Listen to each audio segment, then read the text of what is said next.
Here is our goal. Here is our goal. Hey, everybody. Hey. Yes, I'm being pushed from behind. Yes, I'm being pushed from behind and bullied at the same time by an animal. He's an animal. Hey, everybody. This is our goal. You need to calm down. You need to calm down. Calm down. Stop. Stop it.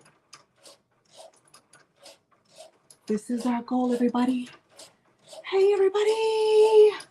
Hey, Renee. Hey, Donzel and Mary, two Marys, and Meg and Martin and Miss Victoria and Chanel. Hope I said it right.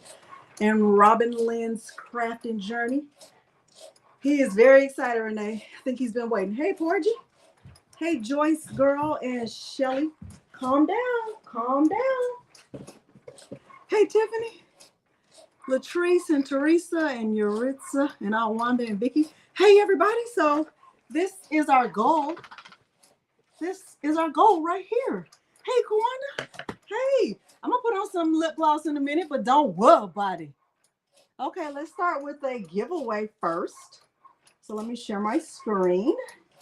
We will go to the giveaway screen. And let's see what y'all see. Let's just see what y'all see. Y'all know what the giveaway word is. You should know what the giveaway is. Logo 1. We start with logo 1. Logo 1. Hey, Amanda. Hey, Miss Nene Designs and Brandon and Jen and Max Lifestyles and everybody. Okay. Hey, CJ Spice. Hey, Tamara like camera. 4 Marys. A lot of Marys. You got to calm down. You're going to upset yourself. Calm your nerves. Calm your nerves. You're doing too much.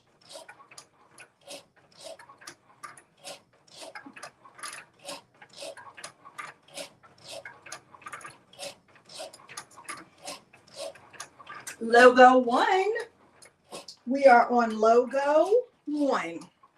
All righty. 5, 4, 3, 2,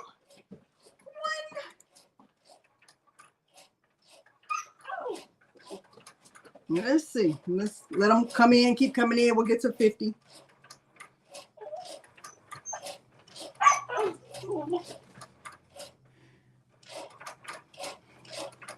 All right, I'm on 45 on my screen. I don't know what y'all. Calm down. 2 more. All right. Then we draw. Let's see. Janet Miller. Janet Miller, you are the winner of one of my DTF prints of my logo. Let's do another drawing. This time we'll do logo 2. Logo 2. Logo 2. Congratulations to Janet Miller. Let's go and do logo 2. Janet Miller. Janet Miller. Logo 1. We're on logo 2 now. Janet Miller, logo 1. We will see who's on logo 2. All right.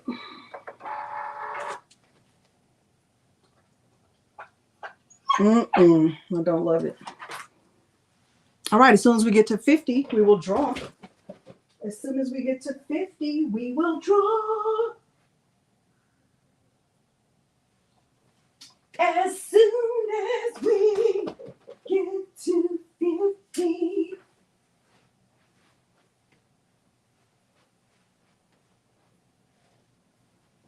All right. 5, 4, 3, 2, 1. All right. Hey, everybody. Hey, David. Stacy and Whitney and Monica. Lavish Craft. Robin Lynn's Crafting Journey. I love it. I love it. I love it so much. Okay, we'll do another giveaway later. Let me stop sharing for a second. All right, if you are the winner of a logo, calm down. You are doing too much.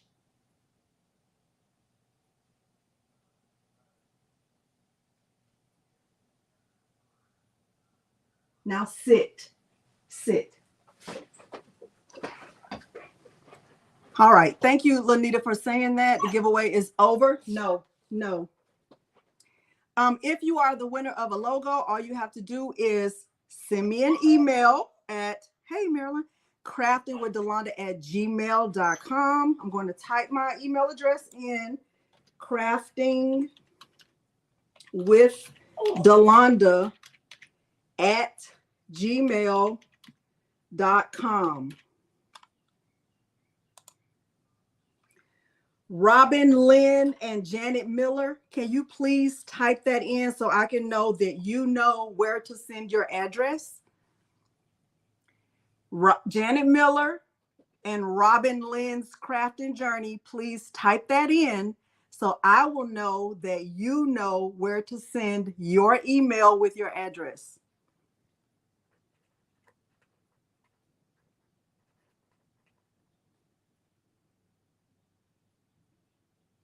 Patrice D.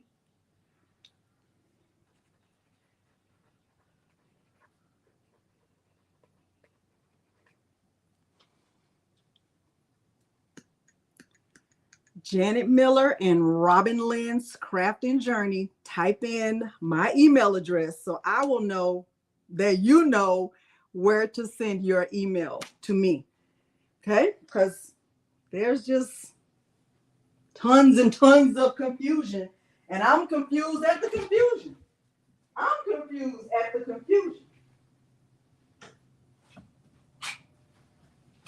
So we're going to just take out the middleman, and I'm not going to assume that you know. I'm not even going to assume that you understood or that you know.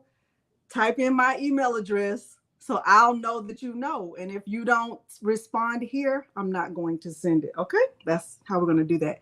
All right, Lanita, that's where we at right now. That's just where we are. This is our goal.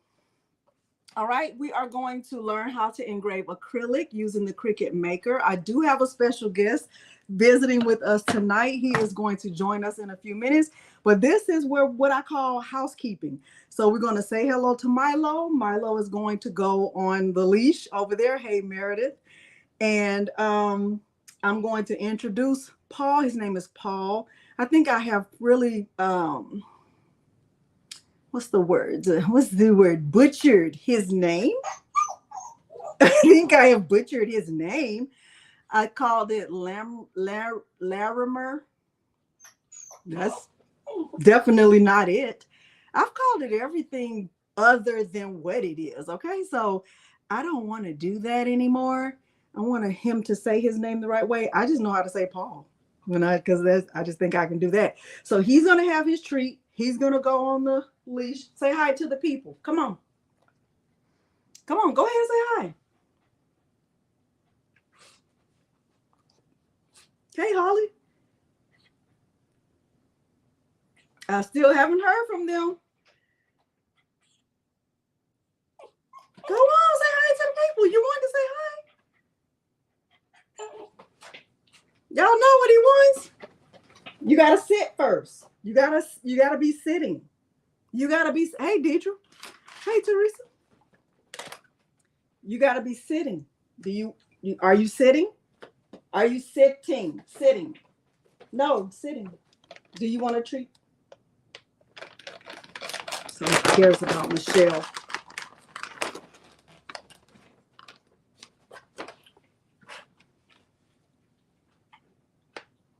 Janet Miller and Robin Lynn's Crafting Journey. You have to type in my email address so I can know that you know what you're doing.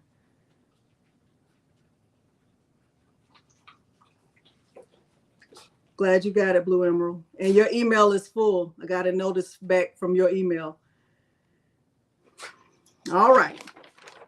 you have said hi to the people, and I am going to put you on a leash so you can calm your nerves. Y'all say bye. Y'all can say hi to him again later. Say bye to the people. All right. And hey, Brad.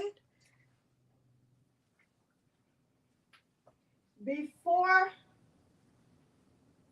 all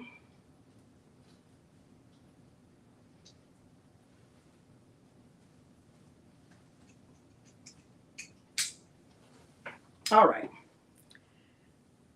Okay, hey Brad, welcome here. All right, now we are getting ready to introduce Paul. He has a collection of acrylic blanks. The name of his company is Paul. I'm gonna let you do that, okay? I'm gonna just bring you on and add you on to the stage, and you can tell us all about it. So y'all, Hello, please everybody. welcome Paul. Paul, please say your last name. It's Lammermeyer. Oh man, Paul, I messed it up bad. It does get butchered a lot. Look, I butchered it double. Okay, I think we'll just stay with first names. let's go with that. Yeah. All right, so tell us about Acrylic Engraving Supplies. So company started a couple years ago. Yeah. Originally started with Christmas ornaments, mainly LED housing with an acrylic blank on it. And once I first started with the Cricuts and that, I found there was kind of a need for somebody to provide the correct thickness of the blank, because that's the most important thing when you're using it on a Cricut, whether it's the Explorer or the Maker. Yeah. And so I was able to get the blanks set. So the thicknesses of all of our blanks, for no matter what product you get, are going to be less than 2.4 millimeters thick. Sometimes, even thinner than that. Lungs are less than that, they'll go through the Maker. Okay. The other issue that I noticed was when you're engraving, a lot of times it's a hard time to get your design centered on the acrylic blank, because you're just kind of positioning it on a mat at 0, or in the center of the mat, all the way to the left. So we came up with I call them location mats. Some people call them jigs. So what you do, it's kind of like a print then cut, but this is a print then engrave. So we send you a template that you print out. There's basically, so we have that design. So basically you print that out and attach it to a mat, and then cut out the blank. So it cuts out that gray center area, whether it's a brown or whether it's round or square, hexagon. We have about 5 or 6 different sizes and shapes. So you would attach that to your mat, and then you call the template back up in design space, and you position your design on the center on each of the mats or the templates. There's a center lines on there, so you can just center your designs right on the template in design space. Then you basically select it all, attach it, and you center your design, change it to engrave first, and then you attach it all and send it to make it. And then you mount your acrylic blank onto the template or on the mat and tape it down. I usually tape down at least 3 edges. You don't have to really go too overboard with it, actually. And you hit start, and it's kind of like when you're doing, if people have done decals or that before, the Maker will go and scope out those corner lines, so it kind of knows where the mat is, where the blank is, and then also where your design is. That's awesome. So I didn't print all of them. I only printed the square, and I don't even know if I printed the square right, because I didn't add the cross, okay. in the middle. Yeah. I only printed the 2 because I want you to walk me through it, and I'm going to follow the process so everybody can see what the process looks like. Okay. Paul, Paul sent me a lot of blanks. So Paul, you want to tell how you found me, and I can tell you how, and I can tell them how we kind of just connected. Yeah, it was actually started a couple years ago when I first got my my maker. Or actually, I started with an Explorer. Now I have 3 makers running. Oh wow. But I started looking at engraving, and I happened across Delonda, and where she was using a line fill template Mm-hmm. for doing keychains, and that kind of got me thinking and going. And I've used that basically that line fill for just about all my designs, except lately I was on another Facebook group and I downloaded the Silhouette Studio Edition, the Business Edition, Mm-hmm. and there's a way to get just a single layer design from the Silhouette Studio, and it gives you a much better engraving. Okay. So when you do the line fill, sometimes you get these odd straight lines that aren't equally spaced or that, and the Silhouette Studio gives you a lot better engraving. I want to learn how to do it. I was playing around with it today. I didn't really get cuts or that I loved. I tried multiple times, but I want you to kind of walk us through it. So as y'all probably know, I'm talking to my community now. I honestly get emails all the time from different companies who want to send me stuff or want to work with me. And Paul actually joined the Facebook group, and he was posting things that he was making. I was like, oh, these are, really nice. And, I would like the whatever he posted, or I would love it, and I would just keep on moving. One thing that caught my eye was that with his blanks, so with most most acrylic blanks, what most of you will know is that when you put the blank in the base, most of the time it's wobbly, right? So what I noticed is that his weren't wobbly, because he actually has something that comes with the light, with the acrylic and the base, that when you put the acrylic in the base, it's sturdy and it's stable and it's going to stand up and it's not going to wobble at all. That caught my eye because I hadn't seen anybody else offer that. And so then I reached out to Paul. I'm like, okay, Paul, I'm ready to talk now. And I was like, can you send me some blanks so I can just see what you have? And he sent me a really nice package of blanks. And I just, honestly, you guys, I haven't used them. So I felt that I would not be even doing him justice by trying to explain his process and his, the way he does things. I thought that he would do a much, much better job than I would. So I have his blanks. He's here. He's going to walk us through it, and whatever else you want to share. I do have a link to his store below. He does do international shipping. He also has a Facebook group. What else is there, Paul? The Facebook group, and then mainly we also have that we have actually 2 groups, one for customers to be able to share ideas and also share their designs. Okay. And then the one group that for the acrylic engraving supplies is mainly new products and updates, and I share kind of tips. I've been doing it for about 2.5, 3 years now, and I do a variety of craft shows as well. So I kind of share some things that I have found that work for me, and it may even save you some money as far as like powering the LED bases and that during the craft show, rather than paying for electricity. I have a little backup power supply that I use, Okay. and I can power for 8 to 10 hours easily. That's awesome. Okay. So things like that, I pointed out how to clean them, little vacuums for cleaning the sensors on the makers. There's a whole variety of things. Okay. So normally, Paul, you use this placement, you call it placement mat. Normally, if I was engraving on a circle, I would just basically use the maker and say that I'm going to insert the pen right there and make a circle. And it's really, I'm not inserting the pen, just so I can make sure the placement is right. So, it's multiple ways to do it. But I love this. I want to try it. Do you want to kind of walk me through one? Is there a design you want me to use? You want me to use my own design?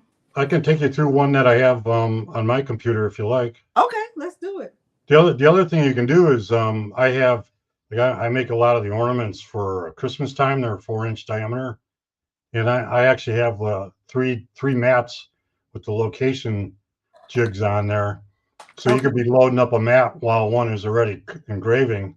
Okay. So when you're done engraving one, you just take the mat off, unload the blank, and load the other mat. Listen, Paul, I have a billion mats. Yeah. I love to have a mat ready. Let's do it. Okay.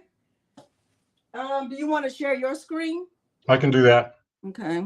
How do I hit present? You should be able to share yours. Yeah. Share screen.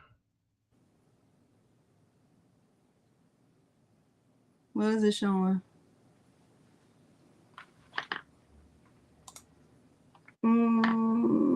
Share screen. Good. Oh, there we go.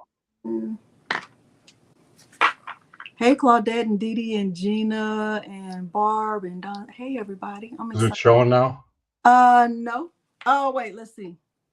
Add it to stage. Okay. Well, I'm not sure what all that is.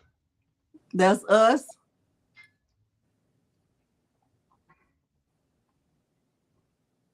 Can you see the screen there? Yes. Okay. So this is one of the templates that I provide when you, if you order some products, acrylic blanks. This is one of the templates. It's about 5 inches wide by 6-inch tall blank. So what you would do is click on the link that I provide. There's a Word document that I sent that has maybe 12 different links on there for different designs. So you would load this up, and then is that one this, Paul? Pardon? Is that one that you're showing? This one? Yes. Holding up. Okay. Yes, that's it. Okay.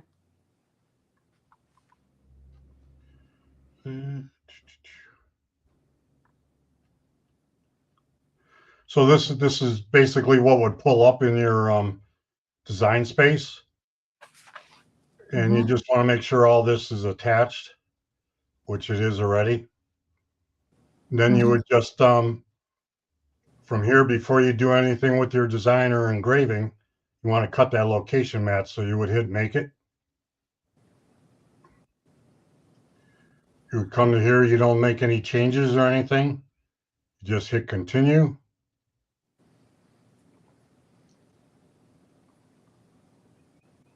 And then you would print it. Yep. You want to send to printer. You want to turn the bleed off. When you print it, you don't want the bleed on. And then you would hit print. Okay. So that goes to the printer.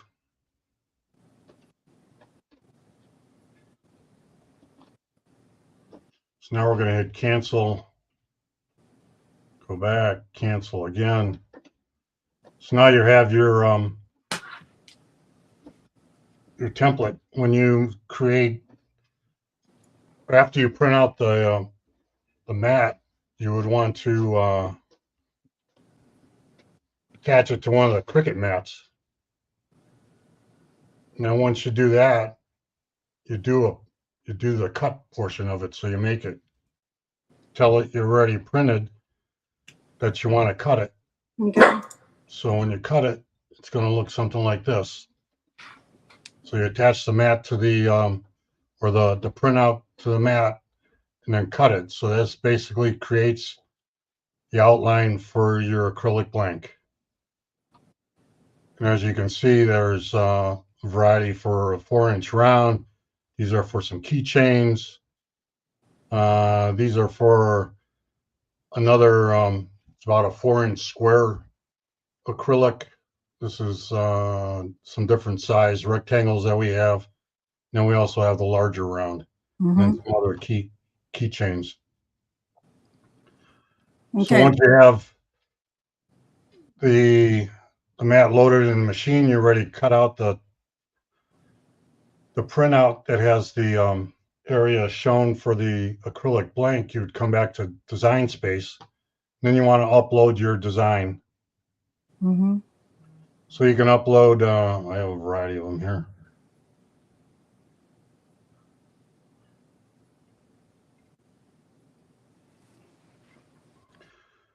So this is one that I created already in Silhouette Studio. Mm-hmm. So this already has the engraving lines and that in it. Mm-hmm. So what you would want to do is since you already have the center lines for your design, you know where the center line of the blank is. So you would just basically position this over the top of the blank area. So this is basically going to show you where your design is going to be engraved on the acrylic blank. Okay, you click out of that, highlight everything, hit attach. Now you can go to make it. So that basically tells the maker where to place your design or where to engrave your design on the mat. Hmm. And I actually provide printed out instructions on how to do all this. So it basically gives you a step-by-step instructions on how to do it. If you follow it, it's kind of error-free. But if you do have some problems, you can either email me or some people even give me a phone call and I can talk you through, because sometimes it's just an odd thing that you didn't take the bleed or something off. So now you have you go to make it. You have your design. You don't move anything. Everything's already attached. Hit continue. You're already printed.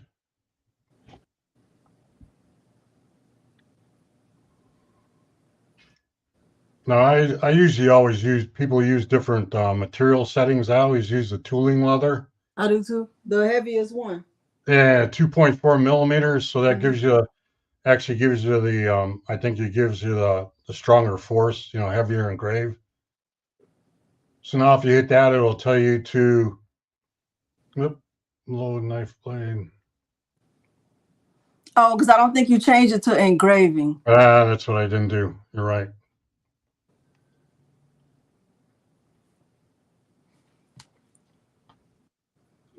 So let me just detach that.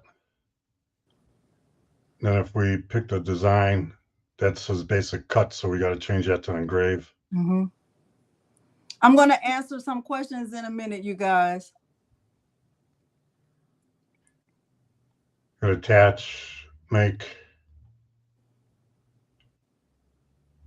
Here you hit continue. You don't move anything. Say I already printed. Don't be lost, Chiquita. I'm going to show you something.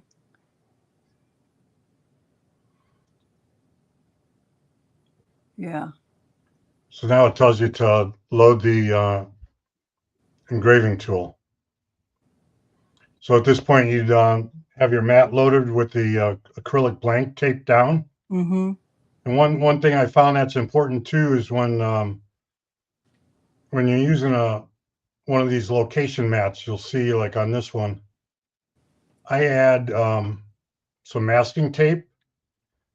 I actually tape it right to the Paper. Because if you're making multiple, like I already have like 500 ornaments already made for the holidays. When you're using a mat a lot, if you're just pulling the tape off the paper, you're gonna basically tear the paper apart. Yeah. But if you put pieces of tape down and then just tape your acrylic blank on here, and you're basically just taping the tape. Yeah. So then the masking tape will pull off easier without destroying the paper. Mm-hmm. So if we go back to the design space, at this point you'd have your blank mounted to the template or the mat, and then you would just load that and then hit go. Mm-hmm. And then once it finishes engraving, you just want to hit hit the eject button. So you don't want to hit go. It'll tell you to load the knife blade or that next, but you just want to just unload the mat. Okay. And then that's basically you're done with the engraving. Okay. So that ends up looking, let's see. It'll end up looking something like this. I love the it. final engraving. So I in also the have, Silhouette Studio, do you use the sketch? Are you using sketch? Are you using trace? What are you doing? yeah, this one I use a combination of the trace and the sketch. Okay. So yeah, I found you don't even have to remove the background for Silhouette Studio. You can just load your image up with the background on it. Mm-hmm. I can show you how to do that real quick if you want, or if I'm sure I confused a lot of people, but It's okay. Because I want you to show your way. I'm still gonna show my way, but with your blanks, and they'll be able to make a decision on how they want to do it. Show this. Can you show that? What's that? 8? What is that next to the class of 2024? What's that? Gorilla? oh, the gorilla. Yeah, show That was one that I did with that was from a photo. That's amazing. So that's the one I did with Cricut with or engraving with Clever Sunday has an ebook that explains how to set all that up. Yeah. So it's like maybe 3 or 4 different layers of engraving. How long did it take? That one I wanted out. A lot of times I just started and walk away. So I'm thinking probably 3 or 4 hours because I actually engrave each layer separately. Wow. Because I think you get a better quality engraving out of it. So yeah, I think that was the one I saw on Facebook, and I was like, let me see what's up with Paul. Okay, yeah, that's really nice. Okay, so you guys, let's remove that for 1 second, Paul, and let me kind of let's remove that.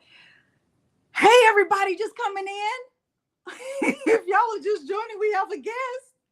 Paul is helping us with our engraving.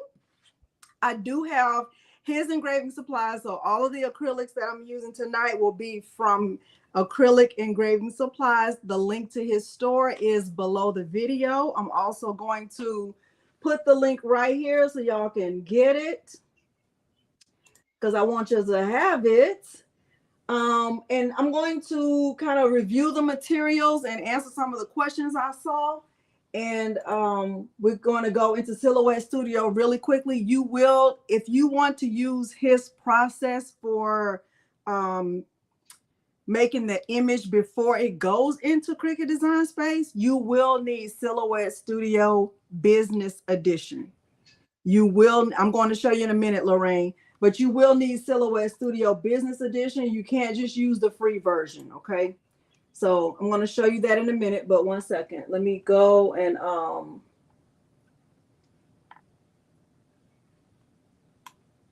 this is the link to his store.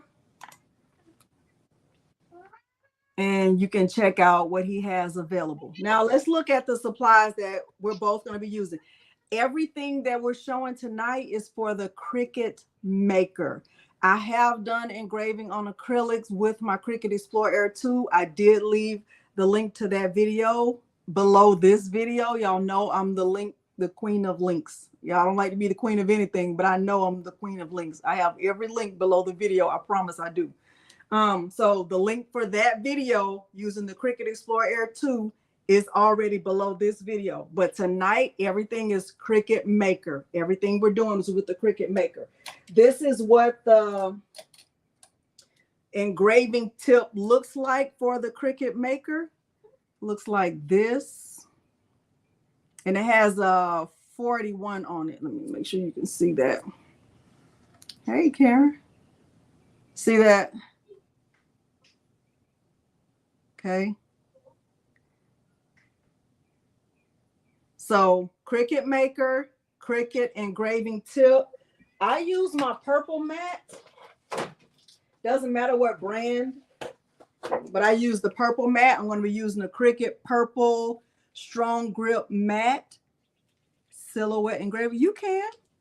I use painter's tape to tape mine down. So I tape my acrylic blanks down with painter's tape.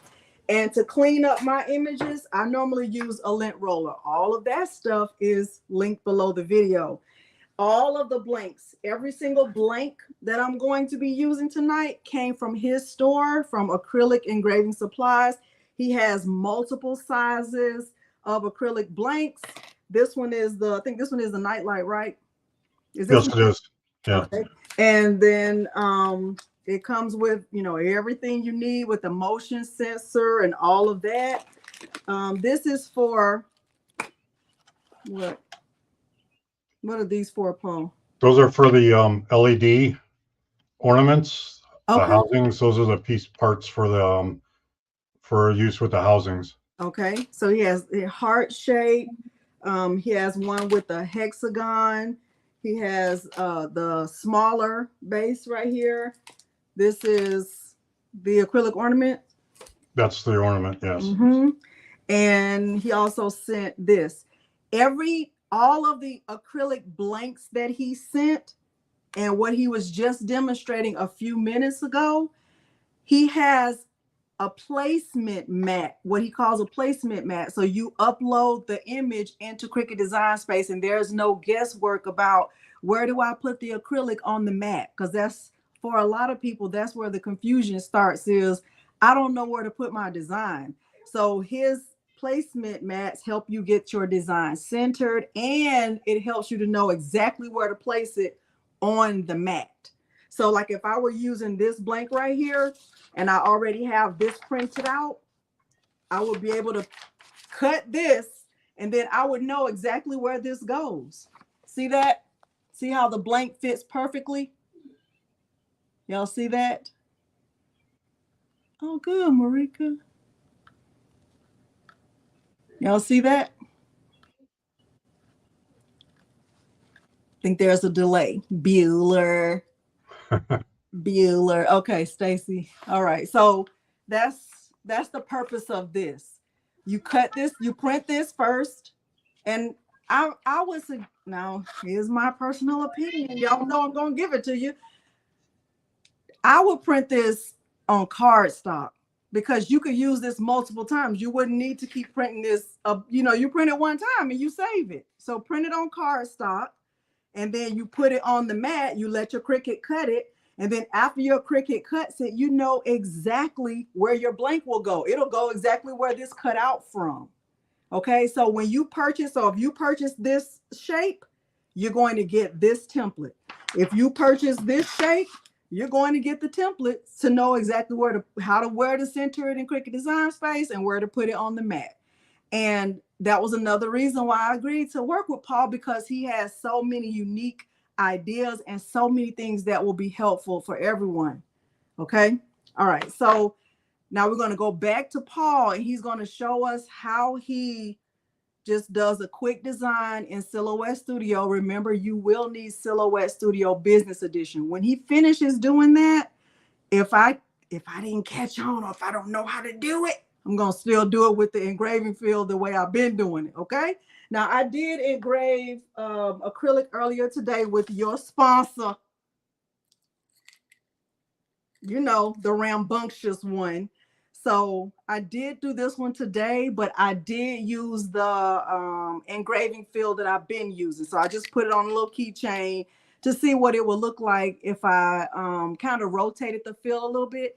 It came out pretty good. I say it came out decent. You could tell it's him. Okay. All right. So Paul, we're going to let you go back to sharing your screen. You want to get Silhouette Studio open? Okay. Are we on there? Paul, she has a question. Sure. Do you know anything about engraving with the Silhouette 4? I'm not familiar with the Silhouette machines. Yeah, neither am I, Miss Joy. All of us, well, I don't know about all of us, but for the most part, we have Cricut makers. Everything we're going to be doing tonight is with the Cricut Maker. I don't have a Silhouette machine, and Miss Joy, if I bring one more machine in this house, Peter is gonna be talking about a she shed, and then I'm gonna have to tell him something, and then we're gonna have the argument, and then we don't need that kind of drama. Okay, we don't need drama. All right, we're ready, Paul. Okay. So we'll go into Silhouette Studio, the business edition. I'm gonna follow along.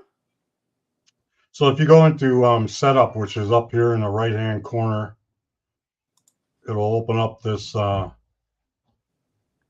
this window, and you can basically put in the size of the blank that you're going to use. In my case, I used 5 1/8 by 6 inches. So you just put in your dimensions, and it'll put the correct shape here in the middle of the screen.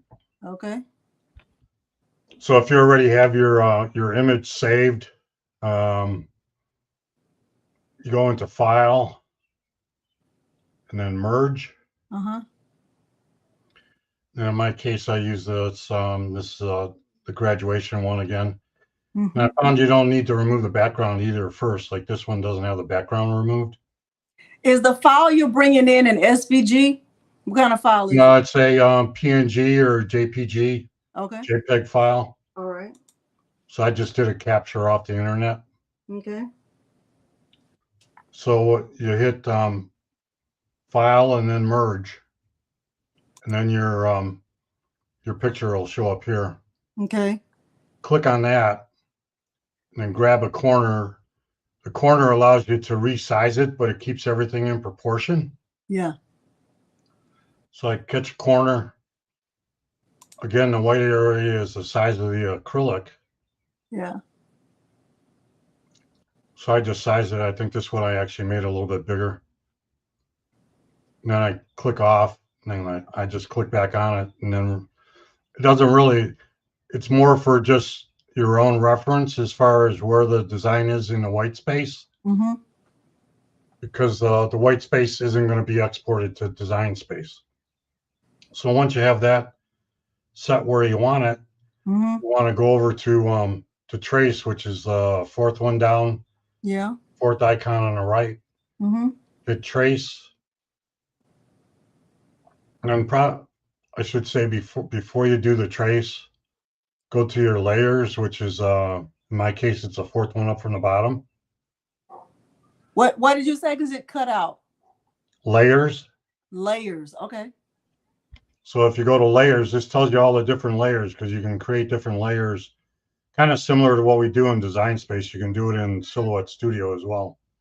So if I'm working with a photo, Paul, if I bring in a photo, I'm gonna just bring in a photo. And you say the background doesn't have to be removed, but I'm gonna bring in one with a background removed. Okay.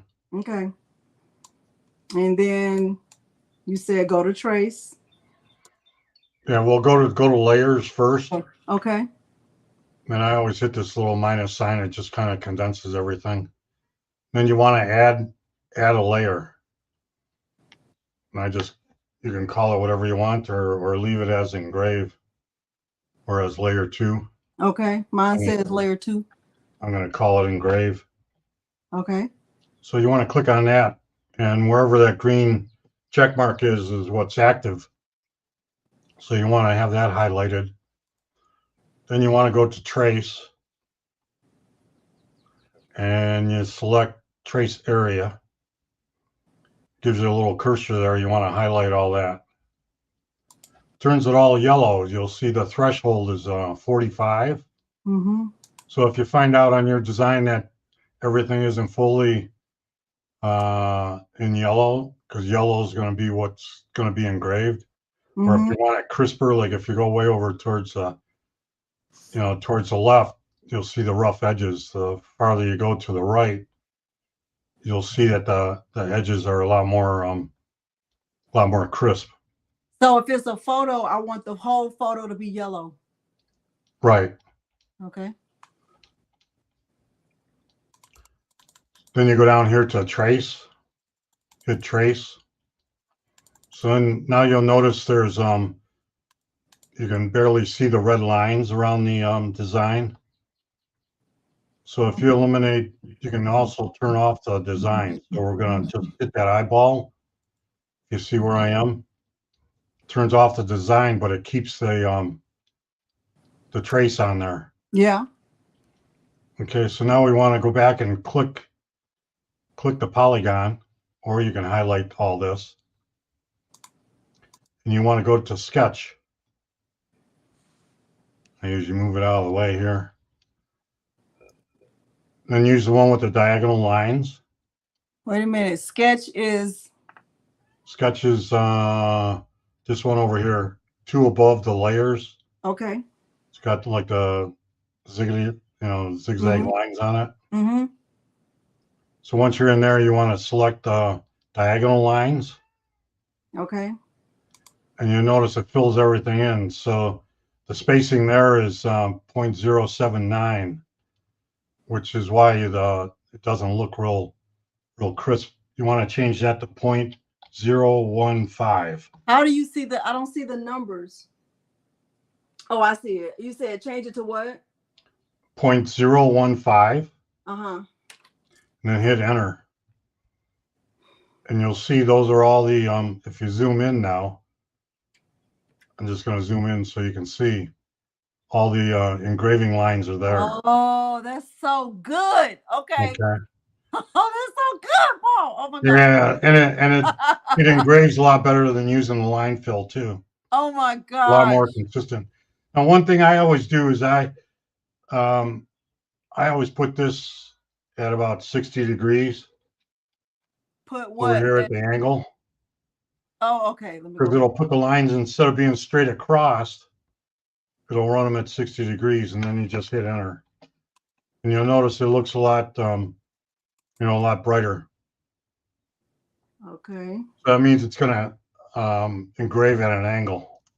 Okay. Okay, so what I do here, so we're all done with, that's basically it for creating the engraving. If you right click and do flip horizontal, because we always engrave on the back of the blank, Yeah. you just hit flip horizontal. Yeah. And then you want to go to, so you want to make sure that that's the only layer engraved, which is what we've been working on. You want to go back up to the top left and hit file. Uh-huh. You want to do selection. And save selection. Save selection, correct. Uh-huh. So this is where a lot of people kind of mess up, is that they'll do save as Yeah. instead of save selection. Yeah. So what this allows you to do is save it as, if you go to save file type, SVG. SVG. Paul, this is so good. You're about to make me scream, Paul. I'm about to put the thing on mute, and then the people will be wondering where I went. Oh my gosh. Oh my gosh. It's a saver. If you have the business edition, you can make some fantastic engravings. I love learning new stuff. So Paul, when you finish, I'm going to share my screen and I'm going to see if I can follow what you did. Okay. Oh my gosh. But I want to do it with the photo.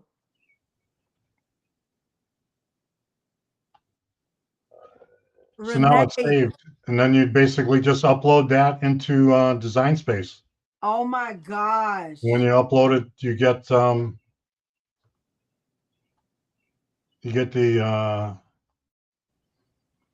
Paul.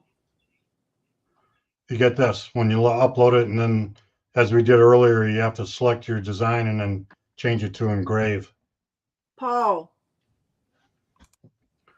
Makes a big difference. It gives you the best part about it is that it gives you a better quality engraving. It's a lot more consistent. When I found over the where am I here? Like, this is a design that I did with some soccer balls for a couple soccer moms. They wanted the number of their son in the soccer ball, and you can see how consistent that is compared to using the line fill. Paul, I'm getting ready. Let me just share my screen, Paul, because you're about to make me go bananas. I'm just gonna have to, Paul. Go ahead. Okay, let me. Y'all, there we go. Paul got me over here, about to try something in front of y'all. I'm so excited about this. Oh my gosh. Oh my gosh. Oh my gosh. Oh my gosh. Let me find it first. Let me find it. Where's your photo a black and white? No, does it have to be? If you're going to do the color photo on that, and where you want to do multiple layers, then it gets a little bit more involved. Then you really have to use the that ebook. Oh no. Let me see, Paul. Let me see. Can you see? What can y'all see? Okay, so this is just a photo, but that's just a background layer because I stopped after you did everything else. Okay. Right? Okay, so this, if I go all the way back, let me show you what it was. It was this. Oh, okay. But it didn't have a background and it wasn't black and white. So it's really just an outline of us.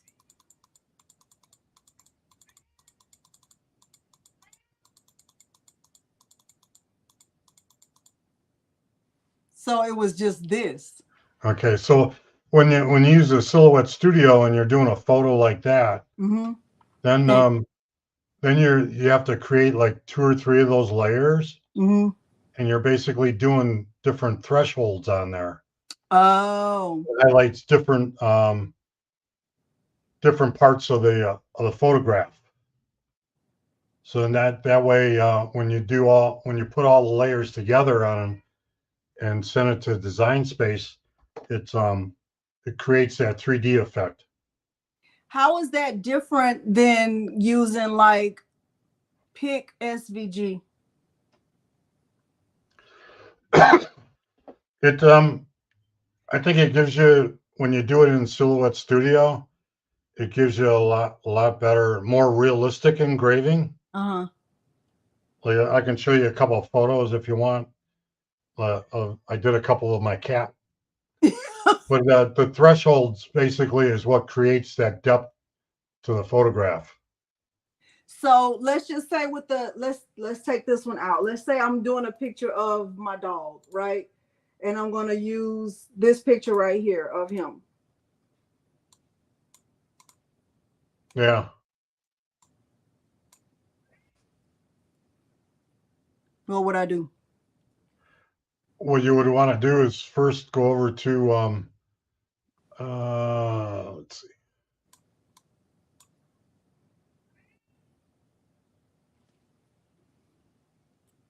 Go to your layers.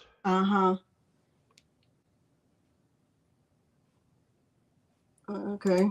And then add a layer. Oh, it doesn't show up for some reason.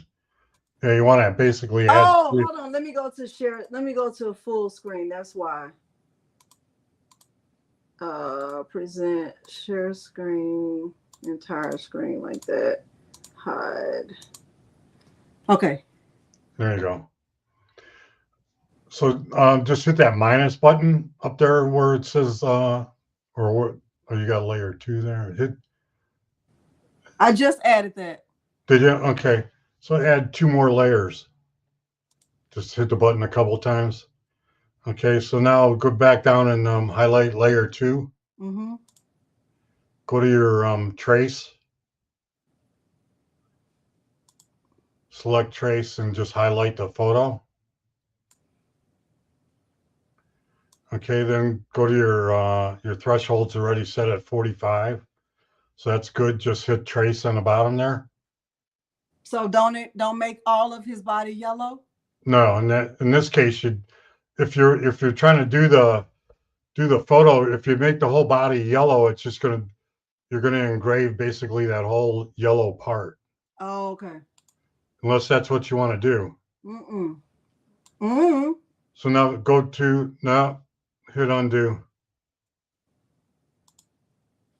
Okay, now click on layer 3. Do your trace again. Select trace. Highlight the photo again. this time in threshold, make it 65. You can just type it in as well. You just, yeah, there you go. And then hit trace. Okay, now go on to layer 4. Select trace area.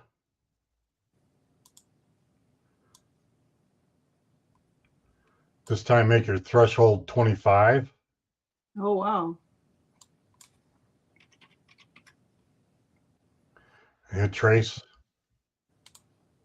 You never mess with the scale or the high pass? Not right now, no. That's a good question, Jocelyn. I don't know.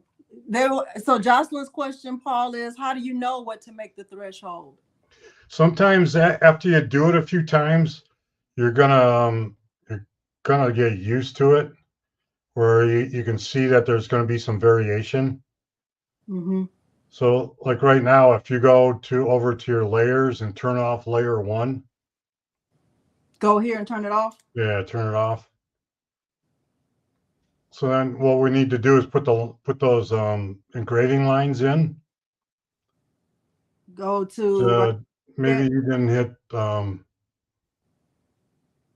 turn the layer 1 back on.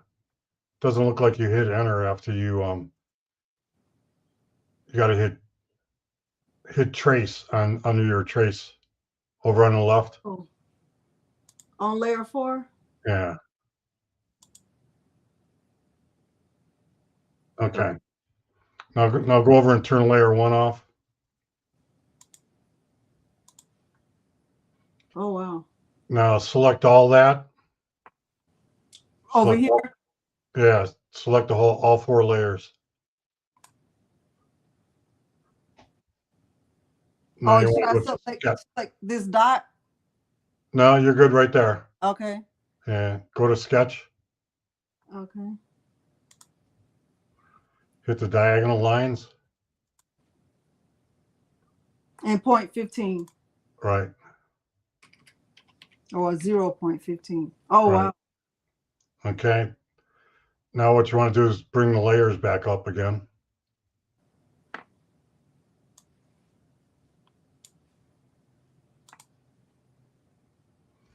Now just click on layer 1, or I'm sorry, click outside of all that. Okay, now click on the polygon on layer 2. Mm-hmm. Now in your sketch box, put the angle as 60. 0.60 or 60.0? 60.0. Okay, then go to layer 2, layer 3. Mm-hmm. Click on that, and then put the angle in there at 120. Yeah, Paul, this is a lot. This is hard. Yeah, it's best. I recommend you buy that ebook from Clever Sunday. And it just takes you step by step. Okay. Okay, so now if you go and go to your let's see, click on the setup icon. Now click on the grid up on the top there, and then select the black box on the bottom. See where it has the different, it says primary lines, I think. Mm-mm. I don't see that. See where you have the gray, there's a red box and a blue box. There's little boxes on the bottom. Gray box. This? There it is. Hit the black box. Oh, okay. Yeah, it should have changed should change your background to black. Click on the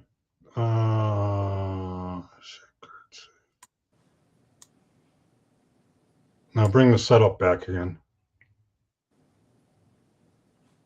Trying to remember which I'm just going by memory here. Should I Is it the layers?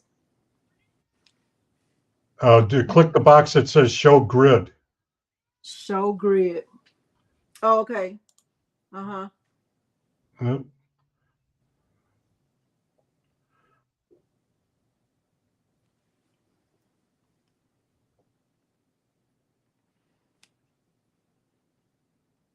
I'll see if I can find the link to her ebook.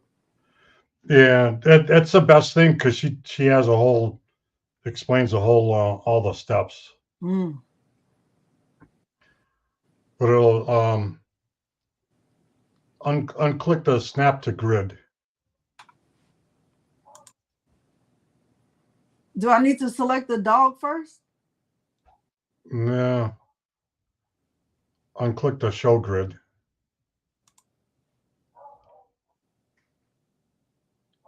Should change your background to black is what we're trying to do. The paper? Yeah, the back sheet. Oh, I think that's right here, over here. Ah, there we go. Okay. Mm-hmm. So then take your cursor and highlight all the layers on the dog. Mm-hmm. And then if you go all the way up to the top left, you'll see a red box with two arrows on both sides. Mm-hmm. So click the arrow on the right side. Mm-hmm. And click a white box. Yep. And that should make your did you click the white box? I don't know what I clicked. Let me go to undo. On click a white box. Yeah, just one of the white square. Oh, okay. Uh-huh. It's off. It should change the red to white. It gives you a better idea of what the engraving is going to look like. Oh. There it is.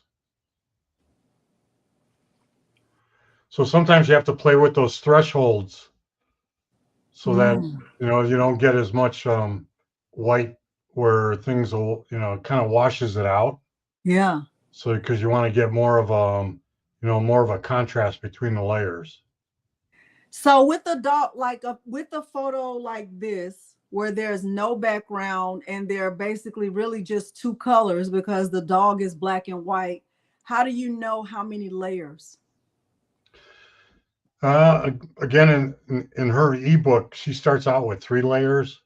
A lot of times when you have a real more colorful photo, you might even add a 4th layer or a 5th layer. Okay. And when you're doing this, is it best to start off with a JPEG or a PNG? Yeah, either one you can import. Okay. Yeah. So if I was just bringing in a PNG or a JPEG from like Creative Fabrica and it was just text, that would, like when you did it the first time with the grad, I would start with 3 layers. With the grads, it was 2 layers. Yeah. It was 2 layers. Okay. One layer is the actual design that you're bringing in. Yeah. The image that you're bringing in. The second layer is the engraving layer. Okay. So if you brought text or that in, you go through the same process to create an engraving for it. Okay. And then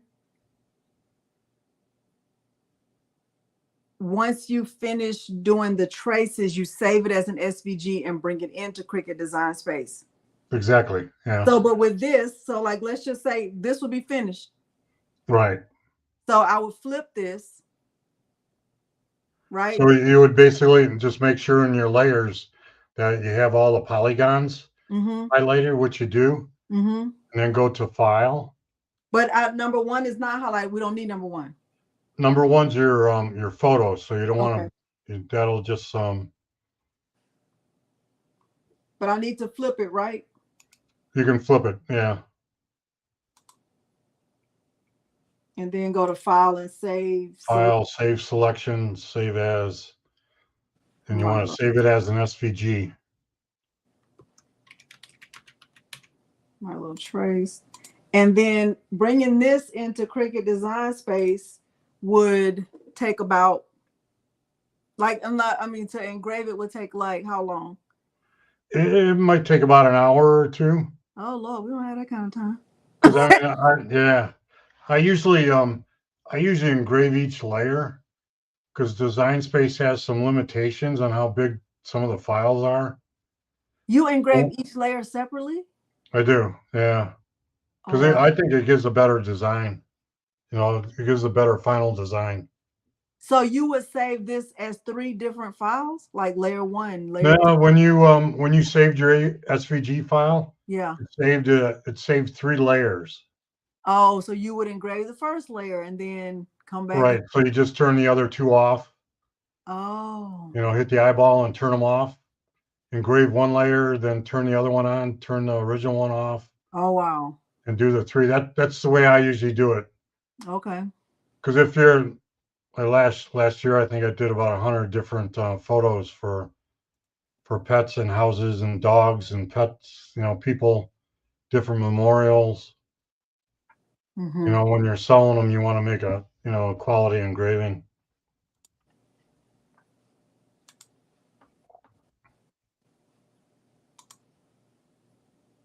So it's almost like you can't see it. Yeah, one of the things when you probably should have saved it as a red file, although it shows up now when you then change that to cut or engrave. See how you get the 3 layers? Yeah. So then I would just turn 2 of them off and then engrave one. Oh my gosh. You have to change them to engrave, all of them to engrave too. Make sure they're all turned on when you do them. Okay, so that at this point, does it matter which? That's a good question. Karen said, does it matter which layer is engraved first? I normally do the one with the you'll find one with the most of the design attached to it. Like this one here looks like it's it had the highest threshold, so you had the most yellow when you were doing the photo. Mm-hmm. I usually do that one first, and then I go down the line to most engraving to the least engraving. So the first one's going to take you a while to engrave, and then after that, they'll be a little bit faster.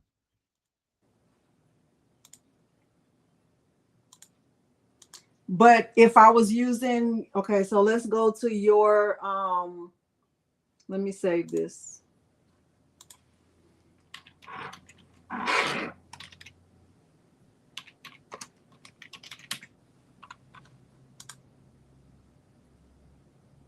So if I go to your, because I just have a thing right here called Paul's templates, you guys. Okay.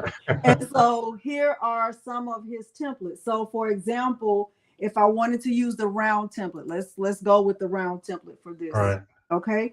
And I will click customize.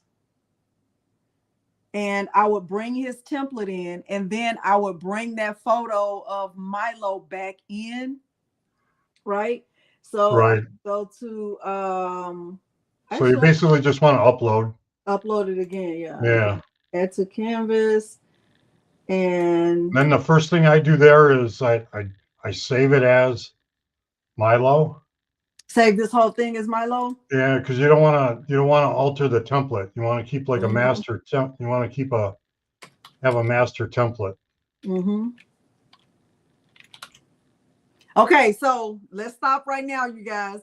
After we have finished with, let me go and move this comment. So after we finished in Silhouette Studio, we brought the file in. The first thing you're going to do is bring in Paul's template if you're going to use his template. If you're using his blanks, remember his blanks come with a template. I have already downloaded 4 of his templates. So you bring the template in, and then you rename it right away. Like, don't wait, because otherwise you'll be renaming his template. Really, you should be naming it your whatever you're going to use. So mine is going to be called Milo with the template, and I'm going to click save. Okay, so then what, Paul? So I already have mine printed though. Yeah, I was going to say originally I guess I I didn't realize we were going to go through all these stuff all the way through it, but Sorry. what you want to do, no, that's okay. When you're in Silhouette Studio, if you're going to use a round, you're going to want to create a circle on that setup so that it's going to be the size of the acrylic blank that you're going to use. Oh, so at this point you would not resize the photo? No, no, because then all the lines are going to be even closer together. Oh. Okay, so when you do it in Silhouette Studio, it keeps the lines all at the same space if you resize it there, but if you resize it here, it's going to come out probably, pitch black, solid. Oh, okay, then we won't do it. I won't do it. So when you get in the setup over there, that's where I was saying when I was doing the graduation, I always create the page the same size as what the acrylic blank's going to be. Do you have that one already engraved so you can show it, the grad? The grad one? Yes. Yeah. Okay, let me stop sharing so you can show that one. And then I'll show y'all the other way. So y'all don't be lost, Jocelyn. I don't want y'all to be lost. You know, to make me sad.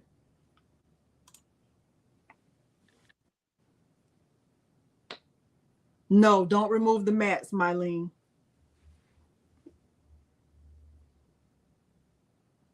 So here's the engraved one. That's good. It needed a little bit of cleaning, but And how long did that take? that didn't take very long at all, actually. Probably maybe 20 minutes, I think. Okay. But you can see the lines are evenly spaced, and it just gives you a cleaner look than using a line fill. Mm-hmm. I also have some templates for on all my engravings, the ones that I sell, and that I always provide it. This one has a black cardstock behind it. Mm-hmm. So I provide a template so you can I use 100-pound cardstock, and then it's cut to the shape of the acrylic blank. Oh, okay. So then it blocks out all the backlighting.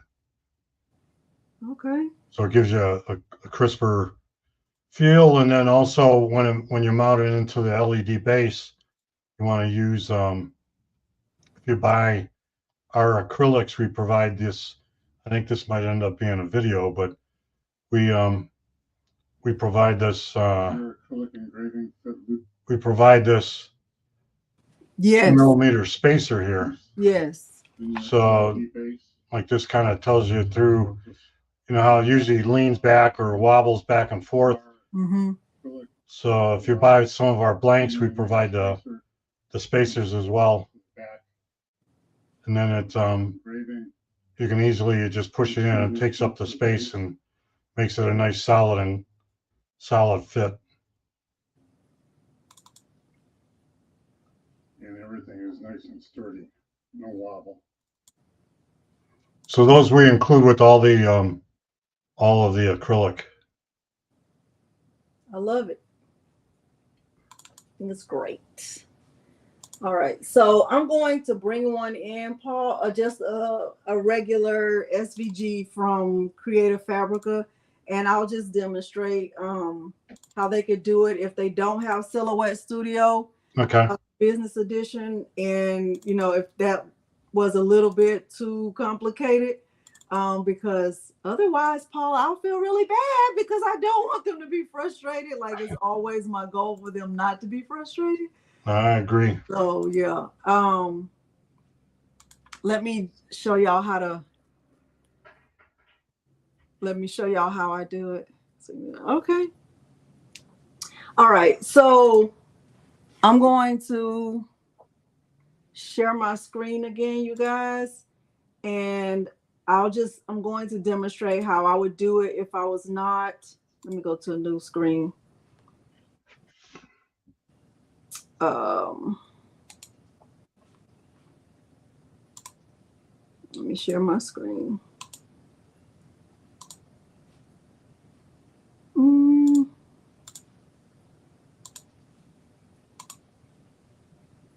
let me stop sharing for a second.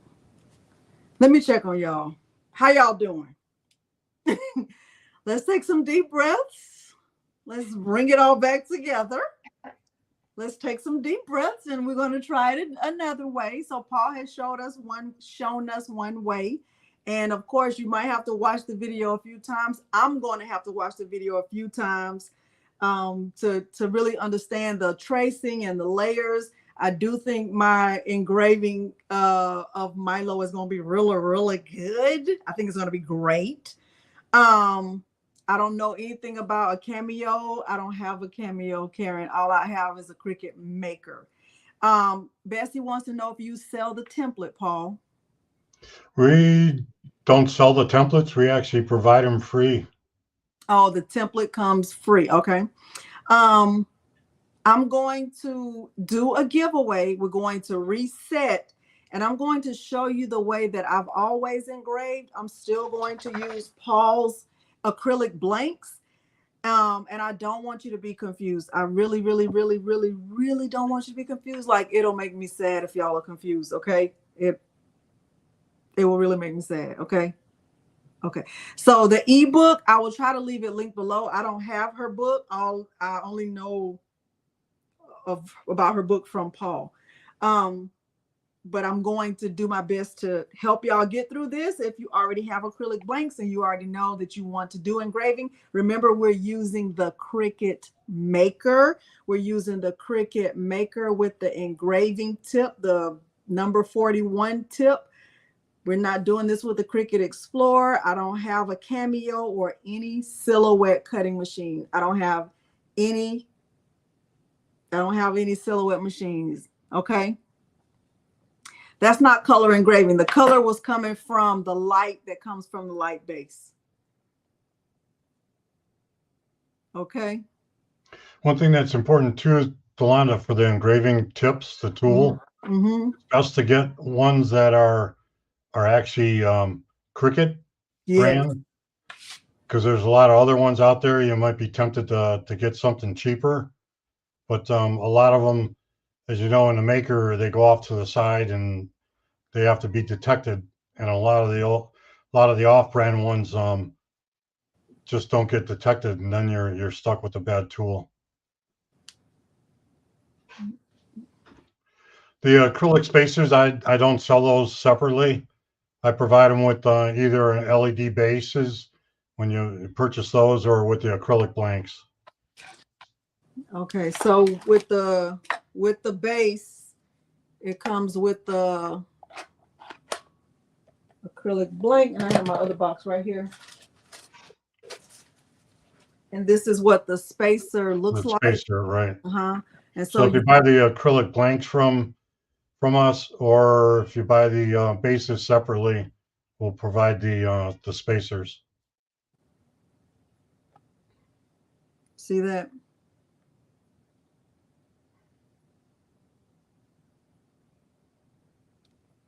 That's pretty cool. Do the spacers fit all of the blanks? So if a heart blank is going to be the same size spacer. All the spacers fit all the big blanks. Okay. All right, let's do a giveaway. We'll do logo. Let's do learning. That's going to be the word, learning.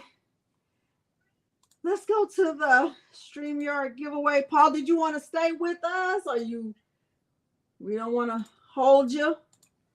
I might step away. Okay. Unless anybody has any other questions. Did y'all have any other questions for Paul?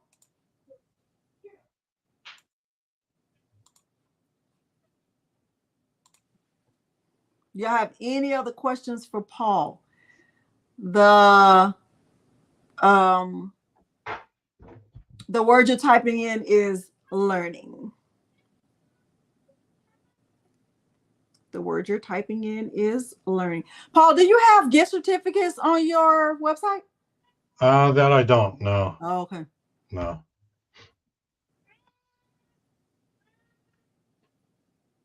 All right. Y'all ready? 5, 4, 3, 2, 1.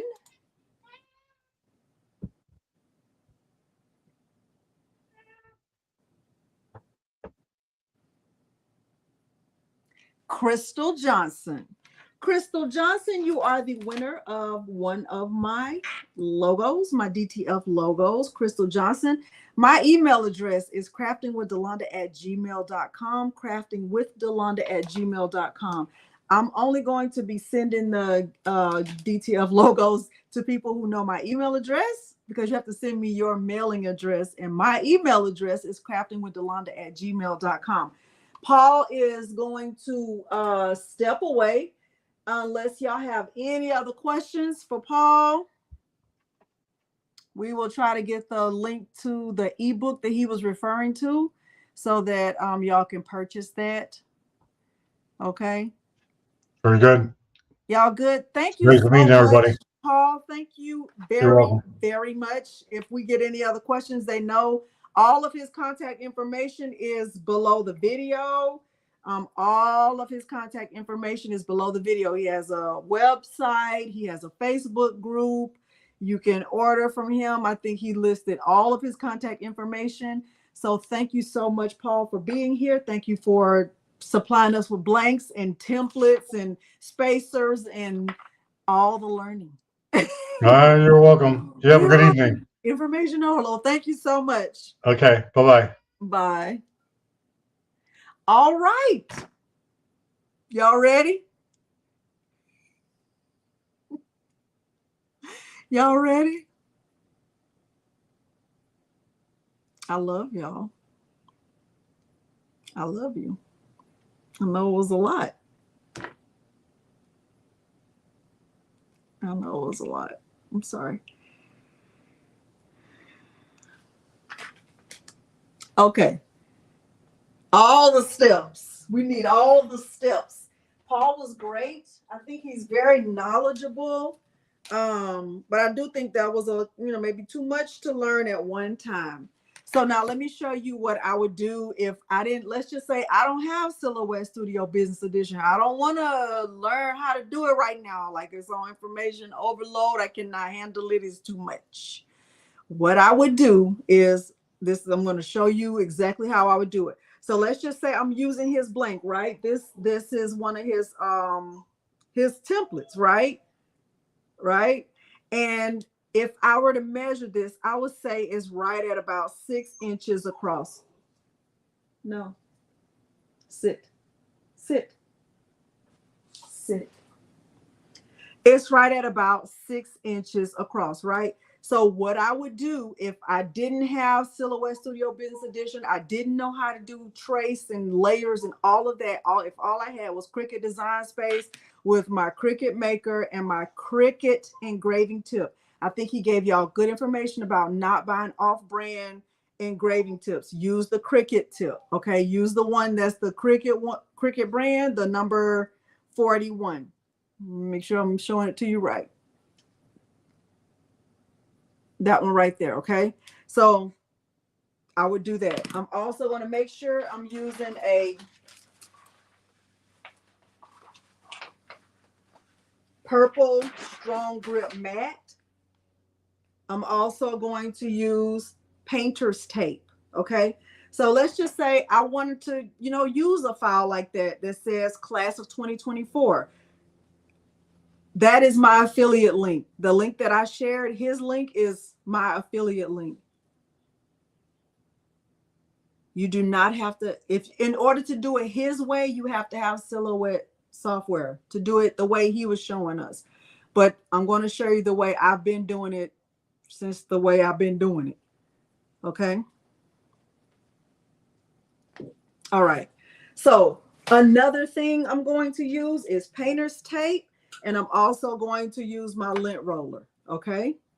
I'm using painter's tape and I'm using my lint roller.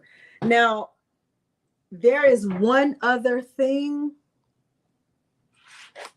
There is one other thing that I'm using, and I want y'all to go ahead and download it now if you haven't already downloaded. There is a engraving file that I've been using. It's called a hatch file. And the lady who created the file, her name is Clever Someday. She has a Facebook group. She's the person who wrote that book, Clever Someday. That's her name. That's the name of her channel. I don't know her real name, but That's the name of her channel. I'm going to show you what the fill looks like, and I'm going to take you through the process. Okay, so I'm going to share my screen, and we're going to consider this as step one. I've shown you the materials, right? We've gone through the materials, right, Apple? We've gone through the materials. Okay, Wanda Grigsby, the giveaway has ended.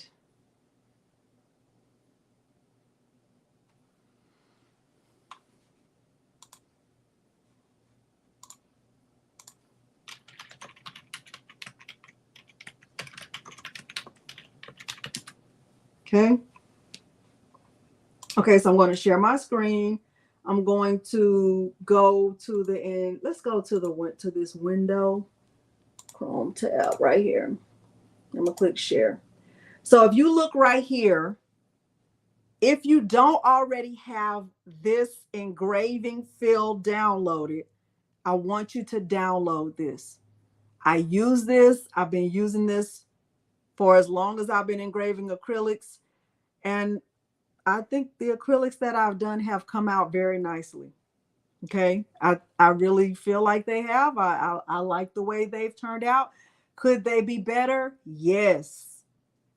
Are we there yet? Maybe not. Okay, so let me close this little Make Mom's Day, but hopefully y'all can see that. Y'all see the engraving fill? Let me give you the link to that. Okay, I'm going to click copy. I'm going to go back, and here's the link. You have to open that before you even get started.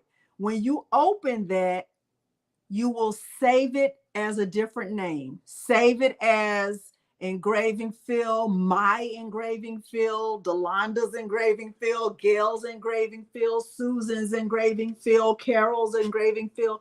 Save it as whatever you want to save it as. Paul's information is below the video, Angelia.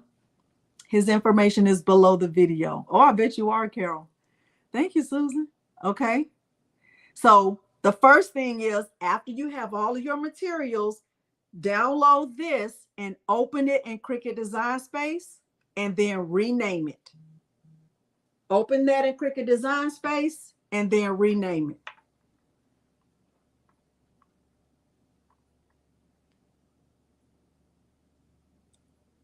Okay. How y'all feeling about that? Hey, Donna. How are y'all feeling about that?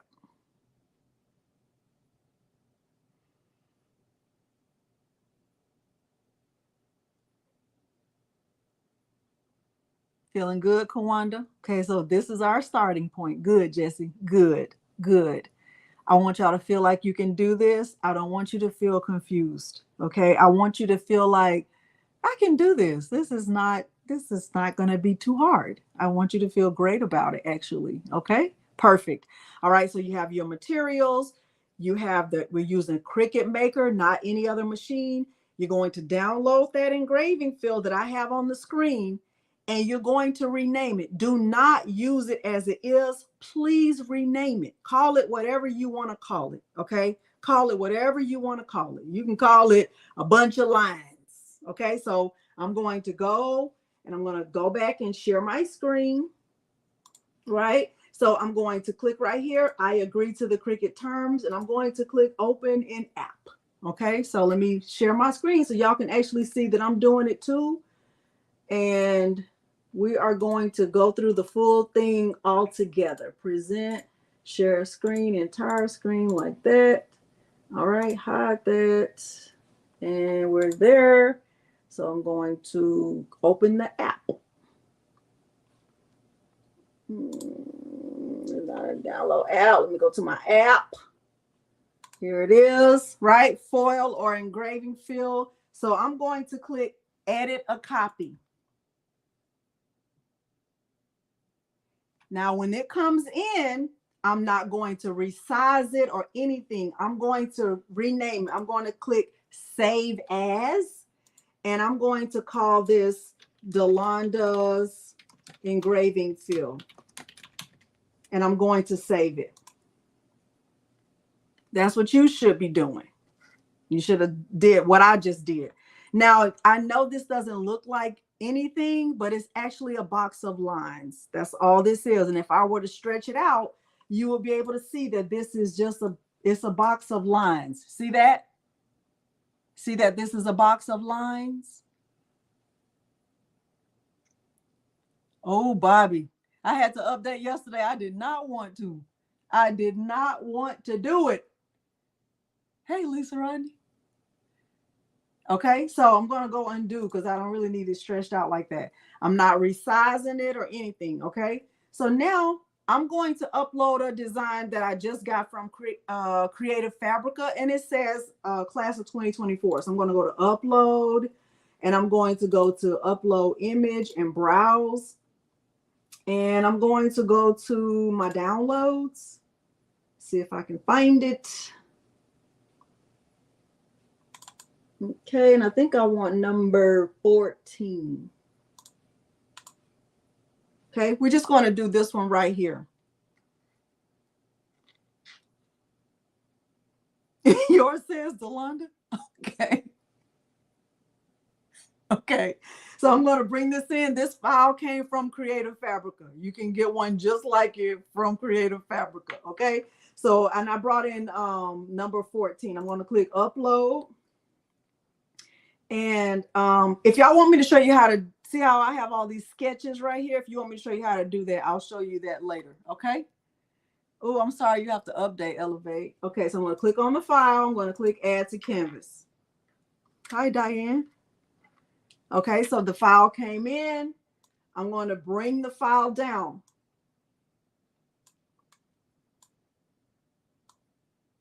I'm bringing it down to like 4.2.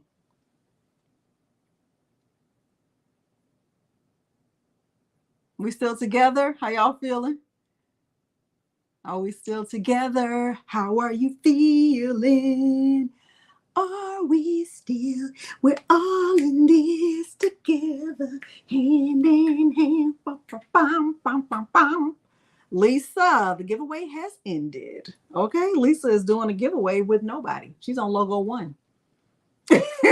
She's on logo 1. We just finished the 3rd giveaway.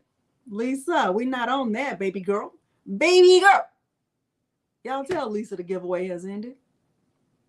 She just entering. She just entering and entering. If we were at the beginning, she may have won. Donzel, you got to sing something. Might as well. Okay, y'all good so far?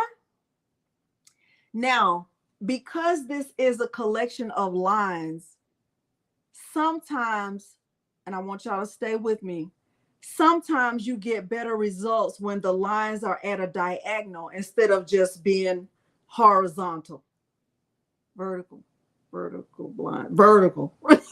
Not vertical, right? So I feel you get better results when the lines are horizontal, right?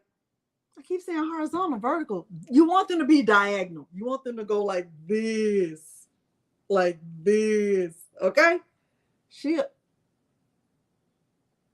Lisa, you're doing too much. All right, so because I don't want this to be just lines straight up and down, and I want them to be diagonal, I'm going to click on the box of lines, and I am going to, let me save this too. So here's my engraving field, right? But I also want to save this. I'm going to save this as class of 2024. Engraving.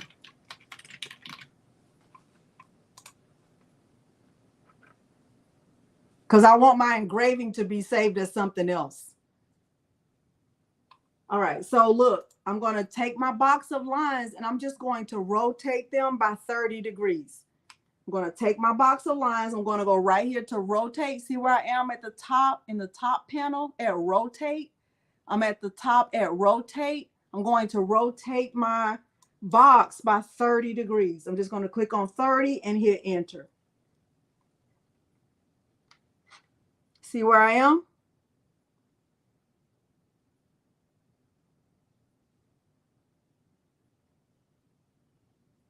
think there's a very long delay.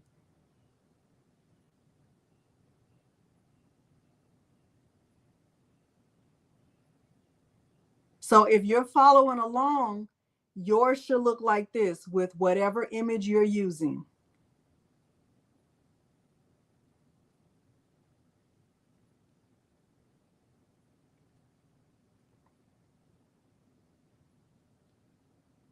Can I keep going, or y'all got questions?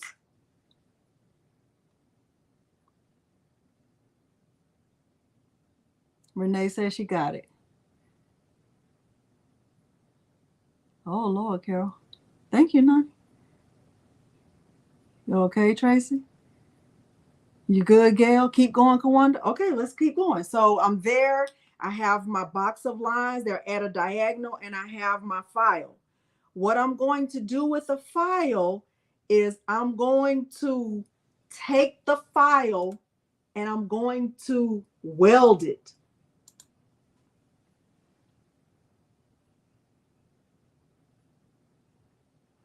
So I have my box of lines and I have this file. Both things are welded. I have two things. If I look in my layers panel, I have my file over here and it's welded, and I have the box of lines and it's also welded.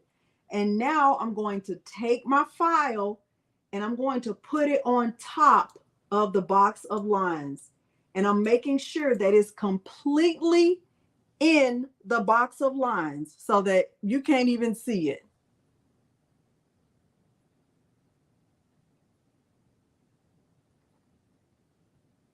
Okay. So it looks like I have just a rectangle on my computer, but really I'm still live, David, but I really have two layers. Okay, balloons, go balloons. Okay. We still good.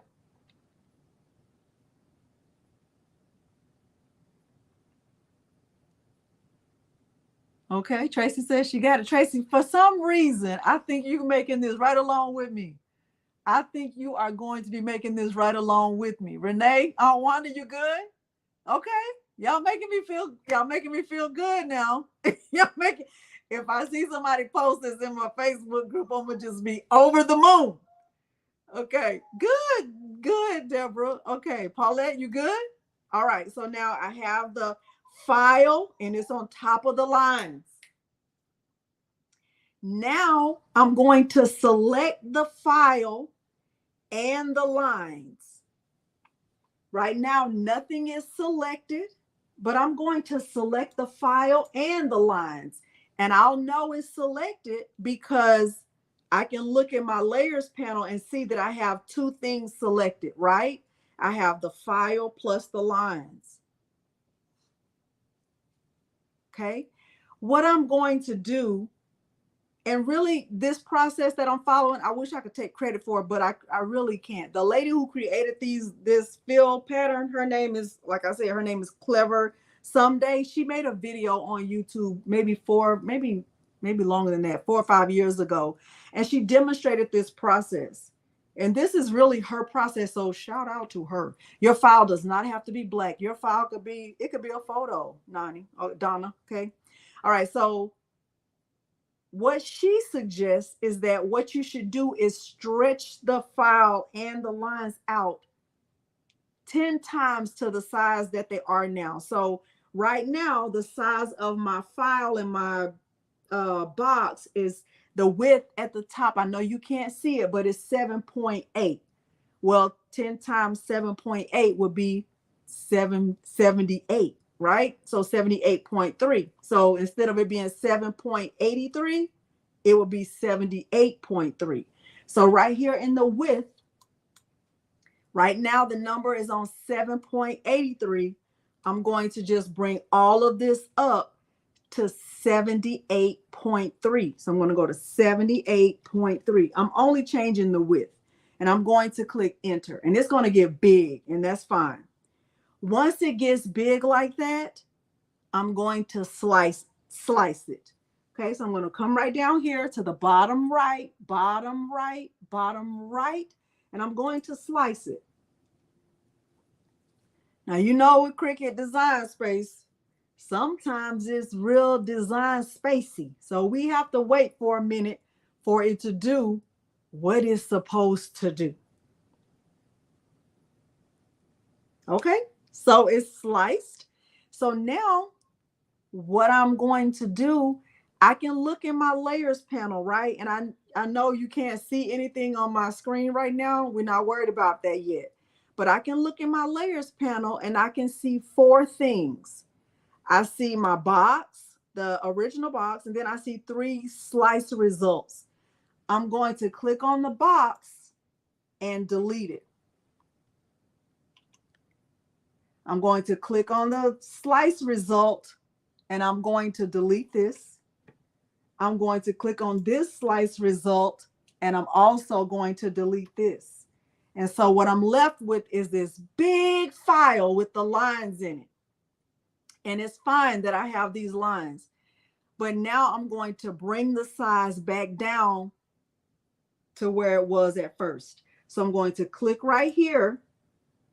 And I can look, the width is at 34.8. I'm going back down. So I'm going to go to 3.4, 3.48. I know you still can't see it, but I'm going to show you a little trick for that. Y'all with me? Thank you, Judy.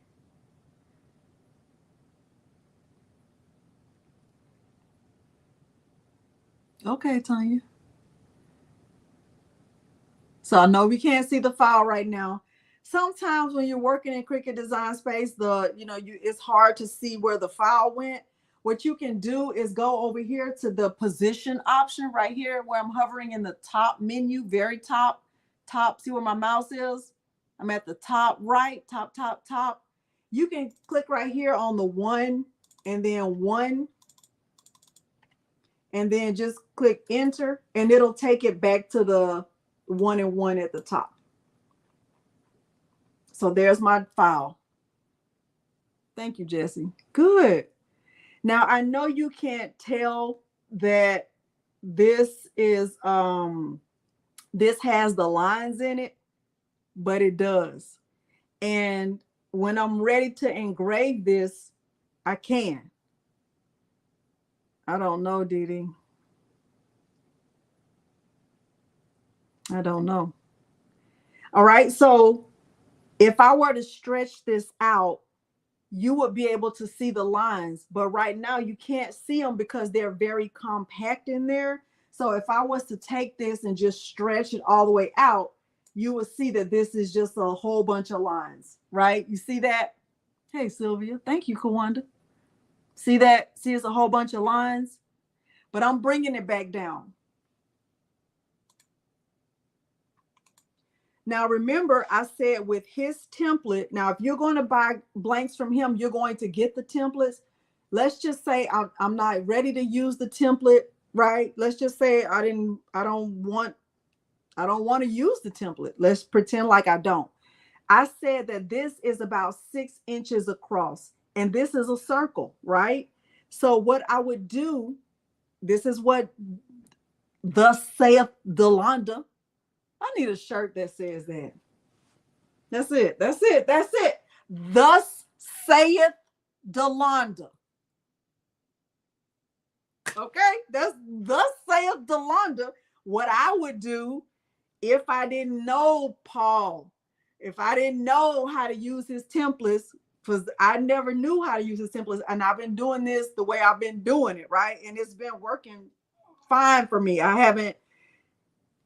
I think his templates are great. I think his products are great. I think he has a great thing going on, but I don't want you to feel like you cannot do this if you don't have Silhouette Studio, okay?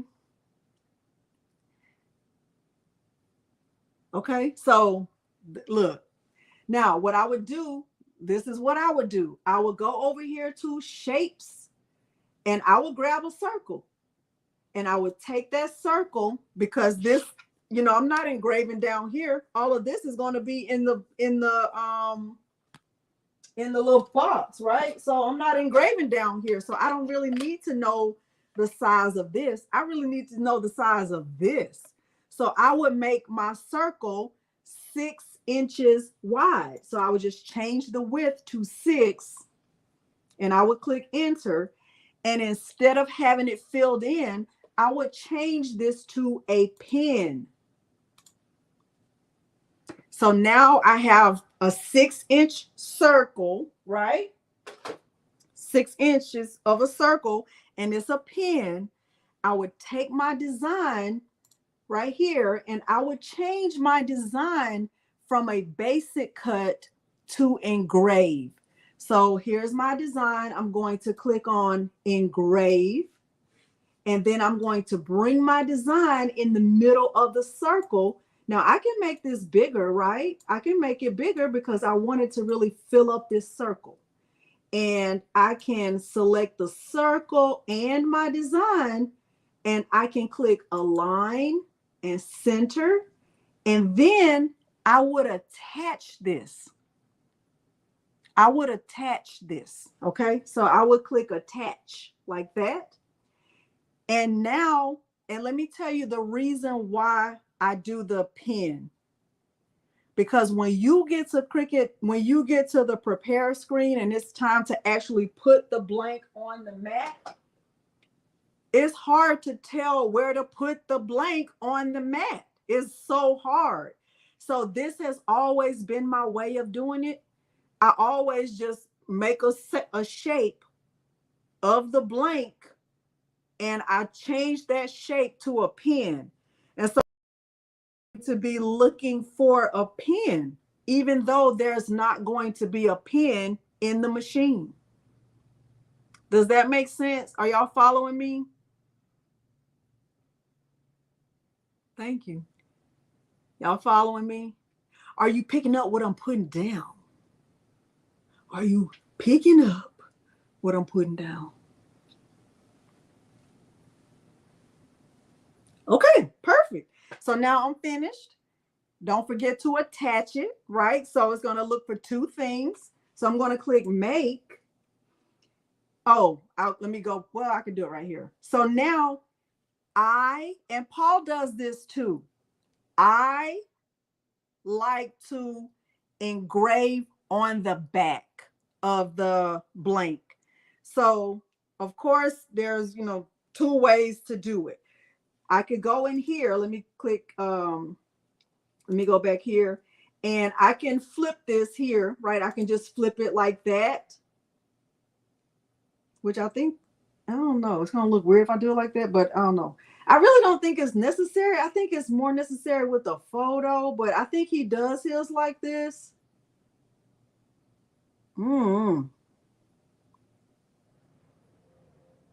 I guess it'll be right, but we about to see. We're going to click make. Because if you engrave on the back of the acrylic, and I know it's like, well, how you tell which one is the back? Because it's clear. Well, if I'm going to be putting the engraving on one side, when I turn it around to look at it, it's going to show up clearly on the other side. Okay, so I'm going to engrave it with it flipped like that, and see how she already on shenanigans. So I'm going to now look. If you look at my prepare screen, it says pin engrave. Yes, exactly, Brad. Exactly. That's exactly right. So it's looking for a pin engrave. I'm going to click continue.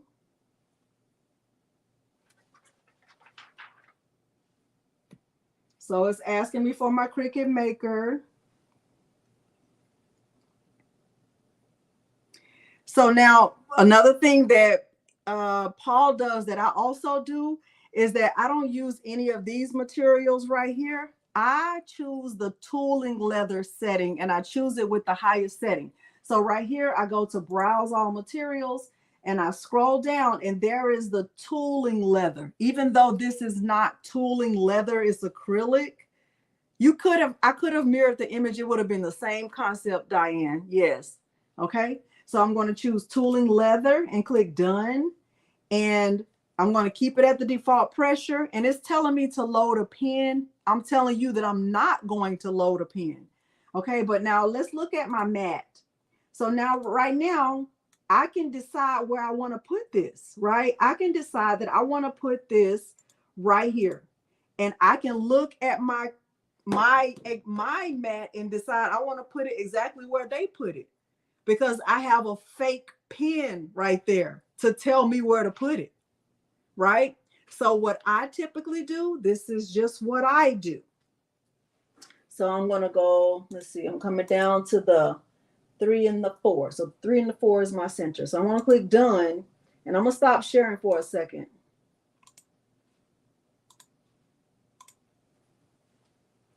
So I know that, I don't know why I'm looking like that. Like half of me. Let's go to this. Let's go to this. This is really weird.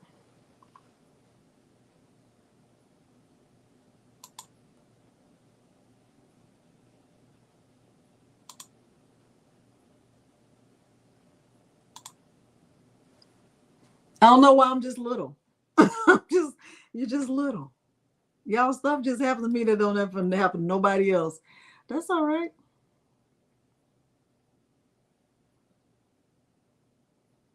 I don't know why that happened. Settings, front camera.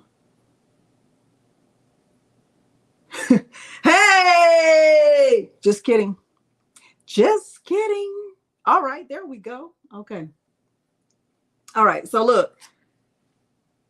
So here's my mat, and I've decided in Cricut Design Space that I want my blank to be in between the 3 and the 4. So I'm going to put this right where I said I would in Cricut Design Space for that circle. So I'm going to put it right there. Now his blanks have plastic on it. So I would take, this is what I do. I don't remove the plastic from the other side. I only remove the plastic from the one side that I'm getting ready to engrave on.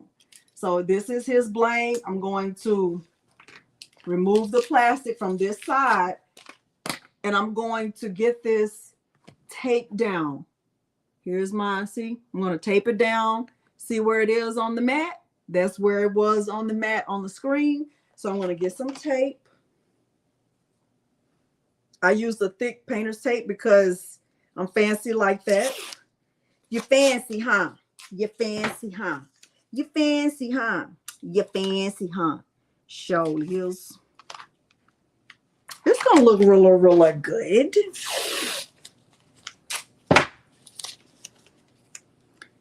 It's gonna look really good. My star wheels are moved all the way over to the right. So those white wheels on the Cricut Maker, they're moved all the way over. You fancy, huh? You fancy, huh? Shoulders, you fancy. You're super fancy. All right, so I think that's good. So here's my tape. See that?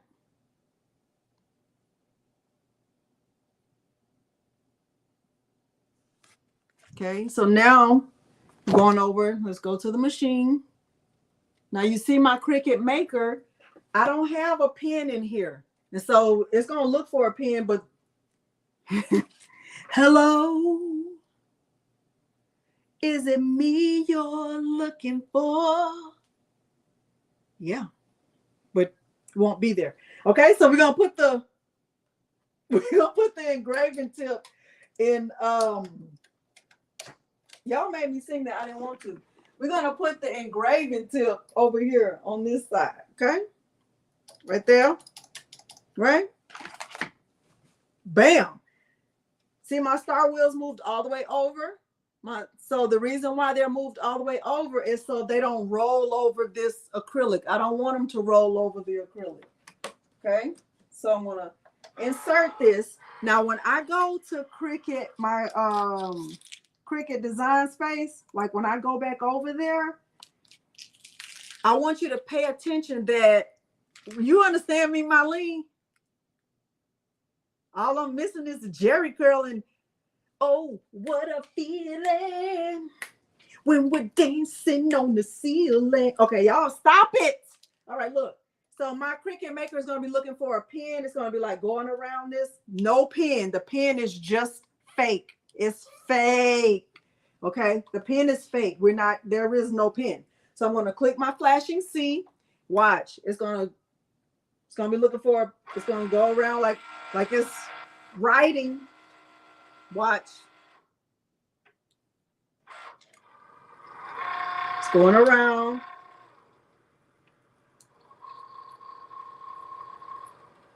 Going around nothing.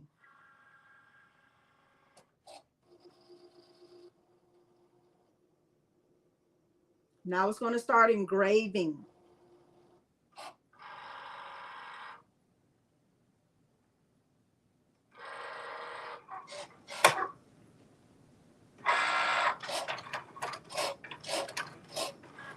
All right, it's going to take a minute.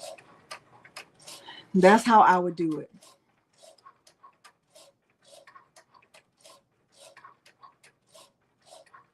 Okay. And we're going to get his all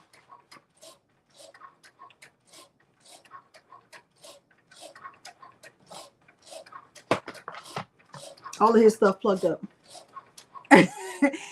What's wrong with your throat? Throat. She got something wrong with her throat. She having a throat issue. Doctor says she need a backiotomy.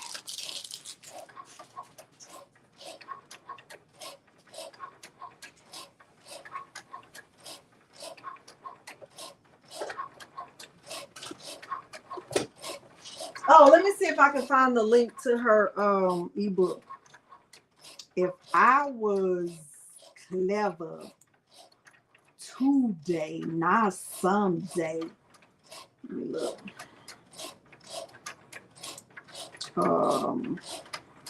Maybe it's on Amazon.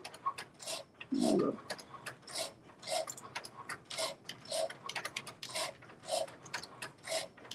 I need to buy it for myself.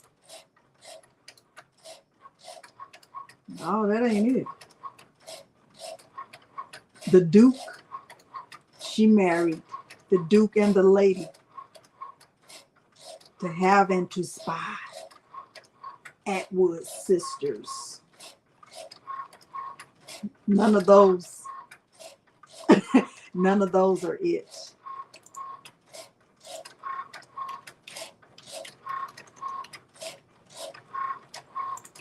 I think she had it, let me see, below one of her videos.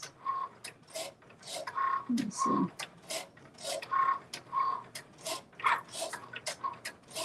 I think she stopped making videos, but I know she has a Facebook group.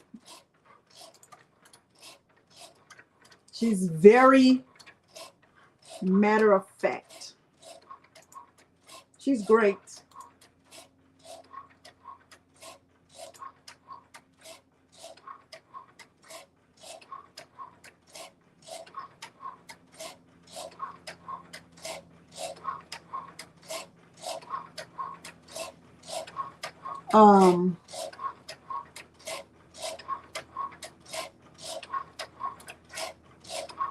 Oh, right here.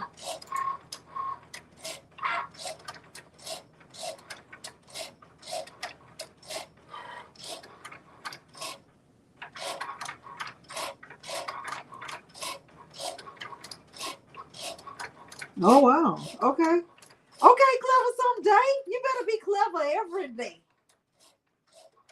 That's so good. Okay, so let me click copy. Paste. This is her thing.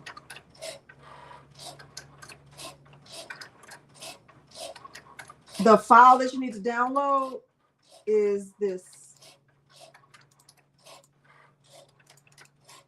So this is the engraving. If you're following me in Cricut, do you know you can follow people in Cricut Design Space? Do y'all know we have, look, I did not cut my finger, but these are the only band-aids we had. And I'm going to tell y'all, did I ever tell y'all that Peter is Fred Sanford's long-lost son? Because I've never seen band-aids this color. I broke my nail yesterday and I just didn't want y'all to have to look at it. And when I went to go get a Band-Aid, I saw these. These were the only ones I could find. I said the only reason Peter Ford would have bought this color Band-Aid is because it was the cheapest. So we don't go grocery shopping together because he'd be walking through the stores like, cheese is $2. When I was coming up, cheese used to be 15 cents. Sir, please stop. Nobody wants to hear that. We either gonna buy it or we're not. But I guarantee you the only reason he bought these is because they had to be the cheapest. Okay, so there is that. But see how I got sidetracked?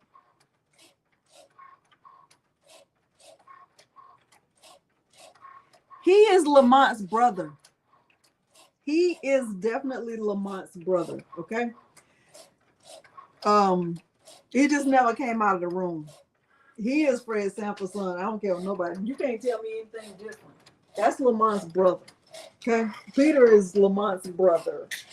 We don't ever go grocery shopping together because I don't want to hear that on every aisle.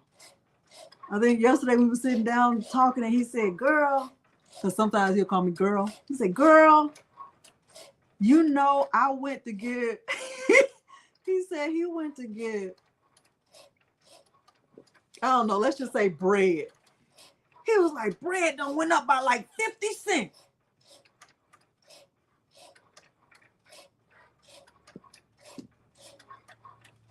Are you gonna buy it or not?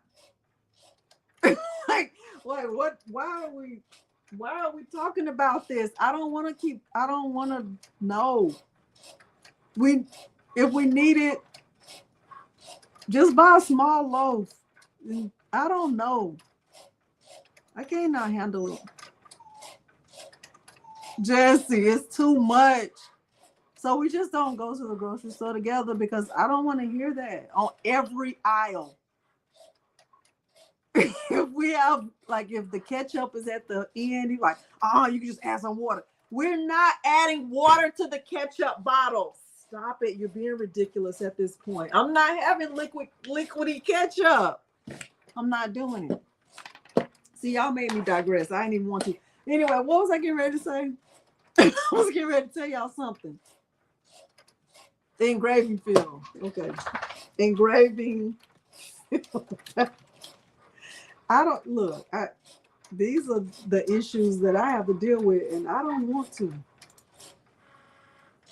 Stacy, we don't go to the grocery store together. We just cannot do it because I don't want to hear that. We know what we're going to get. We don't have to talk about every single price. I don't want to do that. It's looking really, really good. Oh, I was saying, thank you, Vicky. See how I just be jumping from subject to subject? I don't even know what I was talking about.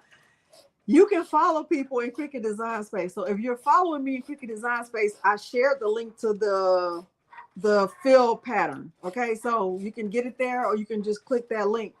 In order to do this, you guys, make sure you open Cricut Design Space first.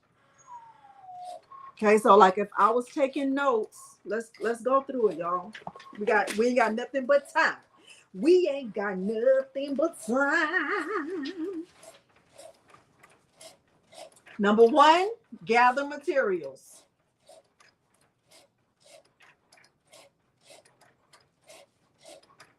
This is only for the Cricut Maker. If you're only doing it this way, you could do it the way Paul showed. I would suggest joining his Facebook group. Jacqueline, we're not even going by the eggs. I ain't going through that drama because I'm going to step over him and go get some biscuits. I'm not doing that. Okay. Step 2, open Design Space.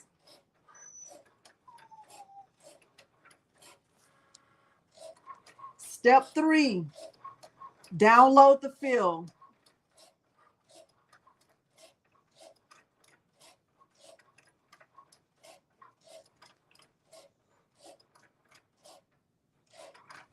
Step 4, rename the fill.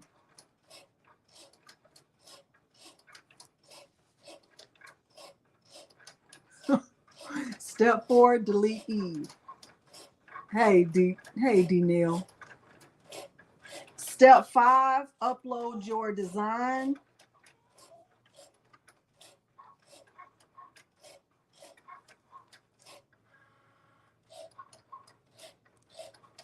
Step 6,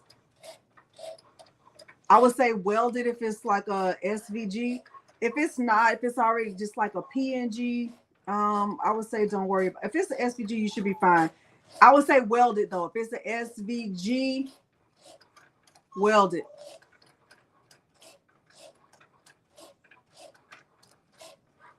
Step 7, rotate the fill by 30 degrees.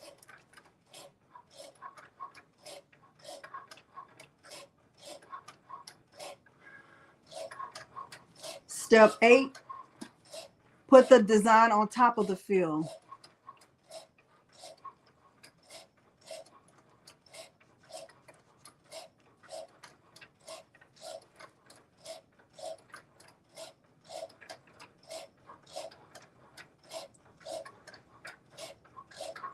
Do y'all need this or y'all got it already?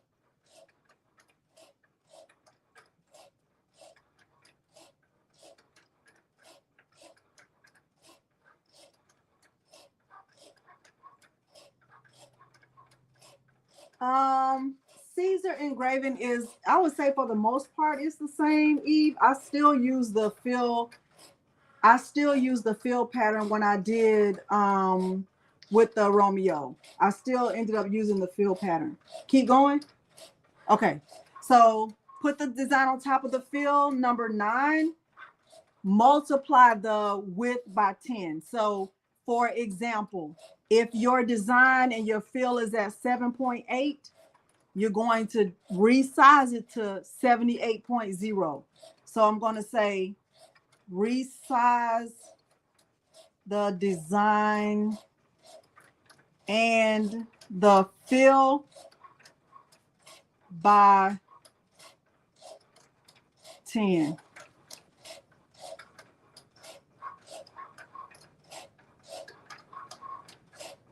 If y'all can't read my writing, go get yourselves evaluated and don't worry about it.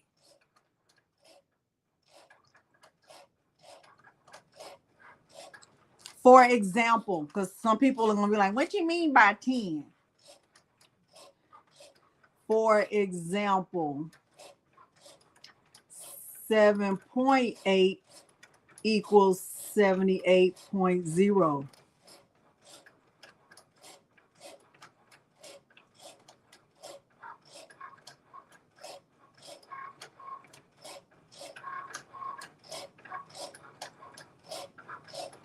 Thank you, Cunning Creation. Okay, so now we're on number 10. Number 10, you will select both and slice.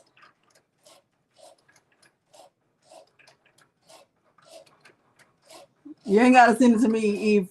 If you do it, I mean, it'll just be directly to the trash. Thank you, Island Girl. Okay, select both and slice.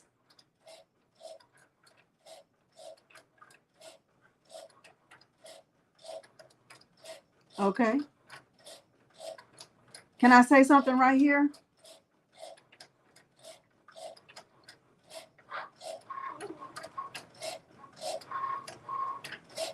There ain't a bashful bone in this body. There's some old bones, but ain't none of them bashful.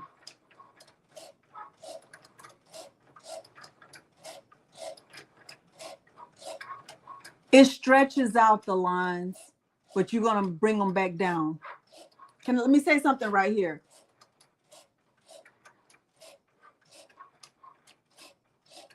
After you slice it, there's going to be a period where you can't see the design. Yeah, it could be the width, Brenda. Yes. There's going to be a point where you won't be able to see the design at all when you do that slice, because it's going to be so big, it's going to be off the screen. You understand what I'm saying? Don't worry about it. Look at the layers panel and you're going to see 4 different layers. You're only going to keep one. Don't worry about this brown Band-Aid. Paulette, we're not on the air too. We're not even gonna talk about that because everybody was already confused. We're not, there's a tutorial already below for the air too. So there will be 4 layers.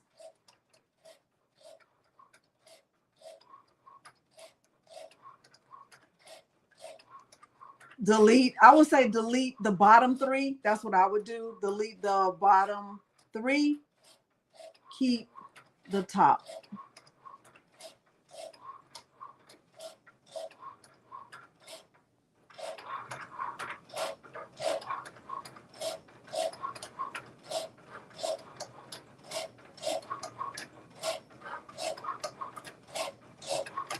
Number 12, you're going to bring the design back down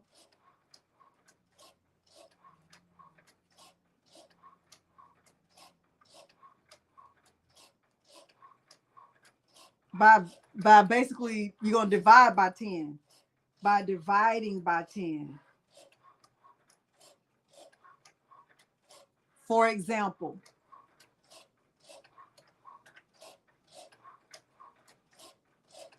if your design is at 38.0, you will bring it down to 3.8.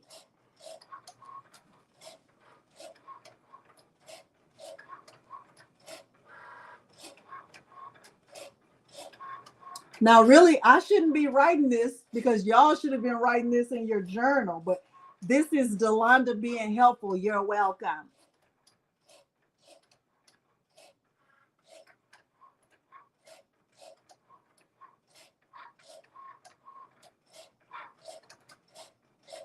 You can do it, Eve.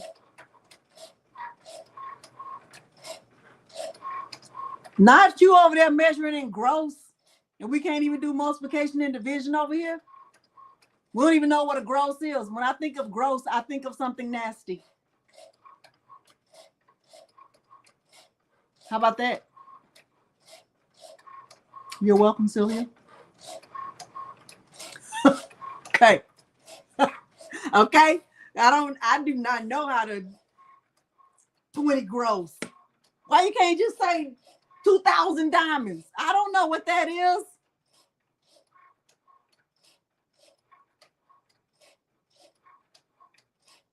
Okay. See how she made me digress. Anyway, okay, so you're gonna bring the design back down. Then you want to measure your acrylic.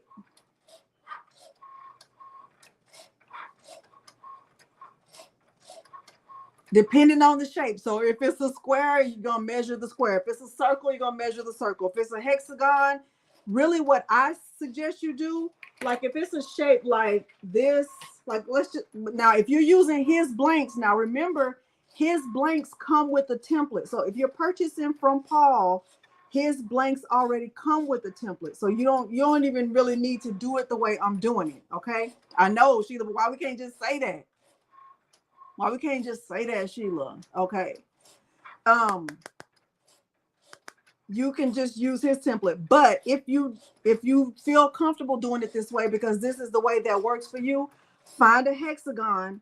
And what I suggest is measuring the widest distance. So go from the left to the right and get the widest distance. So for example, I will put my ruler on here and I will go, like all the way from the, okay, so this is like right at 5.1, 2, 3, 4, 5, 6, 7, 5.7 inches. That's what I would do. So I will find the hexagon shape in Cricut Design Space and I will make the width of it 5.7. See what I'm saying? That's what I would do. Thank you, Brad. See, do you understand does everybody else understand besides Eve? Okay. One child left behind. 1 out of 225 ain't bad. Patrice is my teacher. Uh-oh.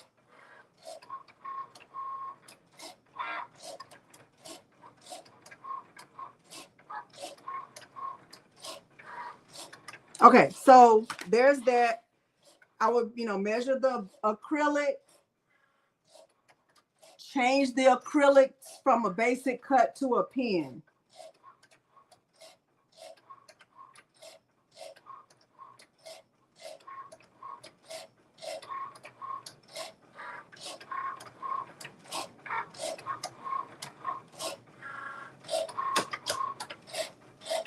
I'm off a little bit.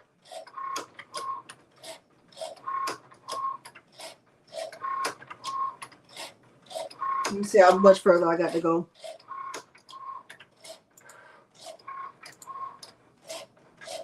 Oh, I went too close to the edge.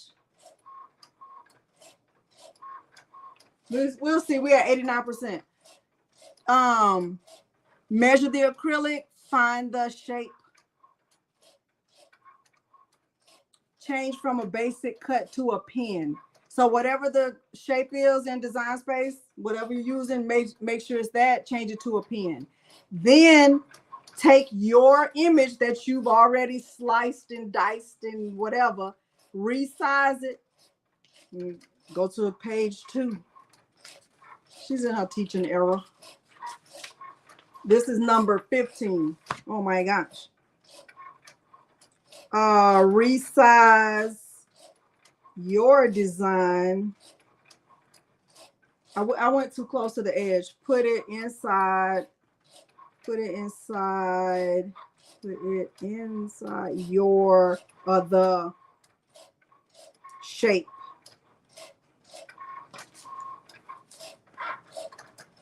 And you're going to change your design to engrave. Oh, Lord, I don't think I've written this much in a long time. From basic cut to engrave.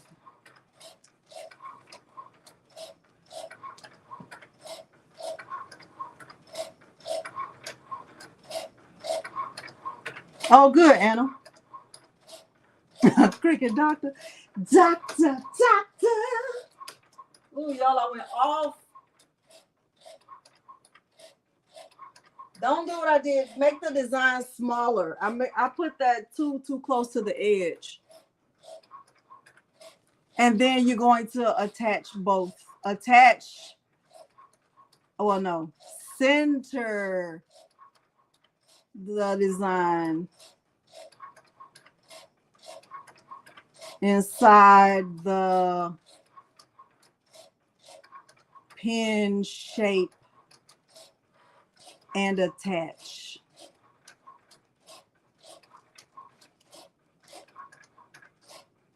Ooh, my writing is getting, yeah, don't maximize the size, Brad.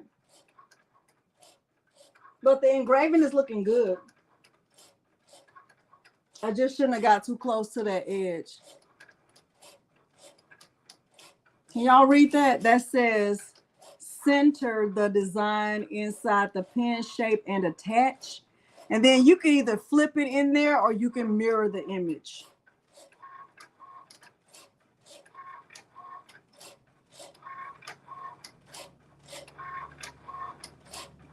That's number 18. And then for your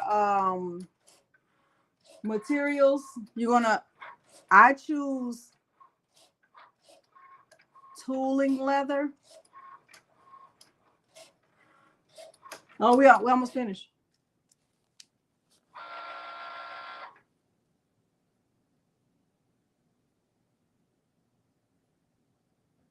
And number 20 is to tape the acrylic to the mat. Tape the acrylic to the mat on the opposite side.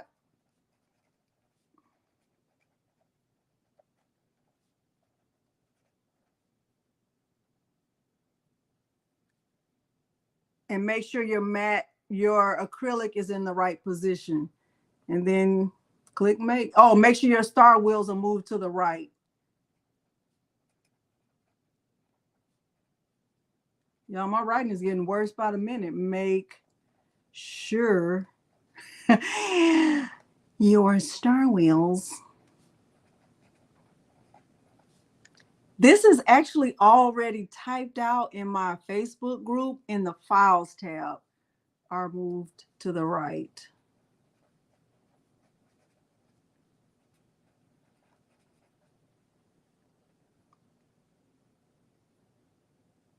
Yes, remove the plastic. Thank you for saying that, Sylvia.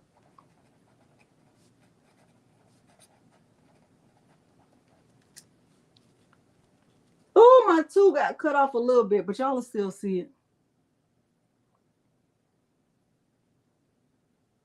Can y'all read that? This is nothing. Y'all ready to see it?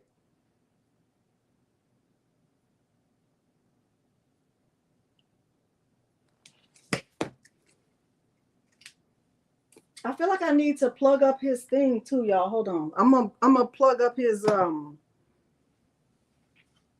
acrylic so y'all can see his. I want to honor. Let me honor Paul because he did not have to give us his time. That's really good. That, and he has the spacer. Let me show you the spacer.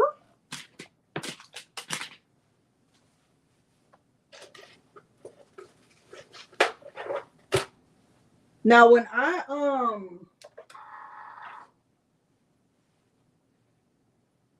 see that, so I'm gonna clean it off. How I clean mine off is with a lint roller. That's what I do.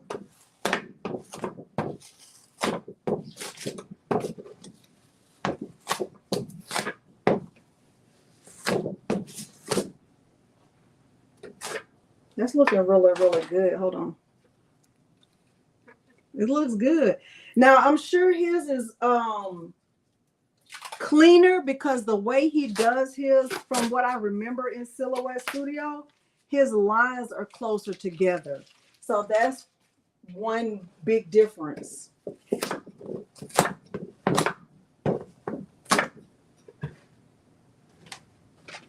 So I would just take it from the mat.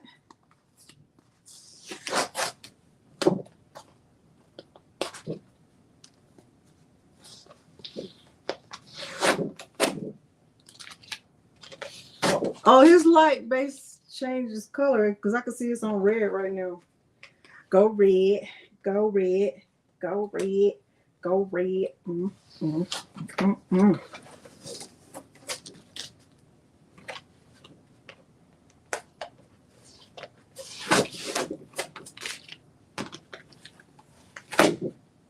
Okay, so now I need to, oh man, I shouldn't have got that close. Dog it. But anyway, I'm going to look at that. Do y'all see that? I need to take the plastic off this side.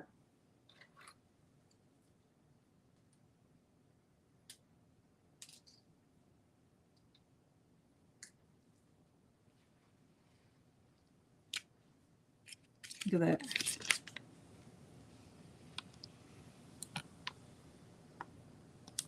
See that?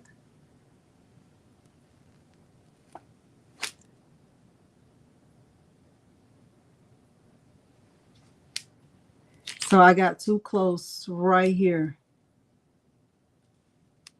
But what you need to know is that you can still do it this way and it still looks good.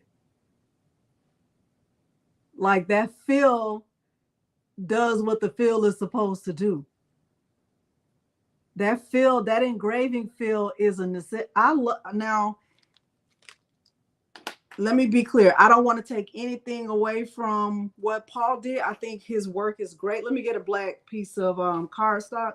But I also think this is a nice way to do it. Let me get a black piece of cardstock. Milo, I need to get a black piece of cardstock. Do you have some cardstock? Huh? Do you? You don't? Why not? Why don't you have black cardstock, Milo? Tell me, Milo, why don't you have black cardstock? Milo, why don't you have black cardstock? Milo, why don't you have black cardstock?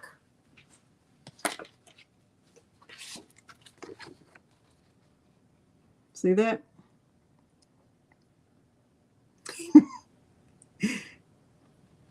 Oh, y'all see it. Let me see. Y'all see it good.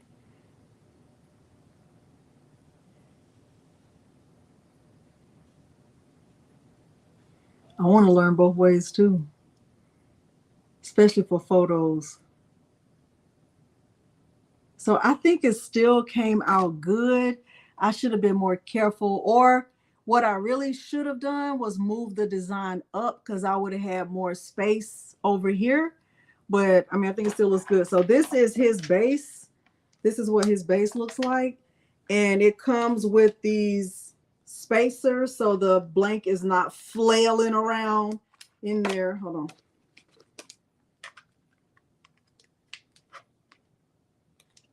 And it's like that. I'm turning the light off so y'all can see it. Roller, go ahead.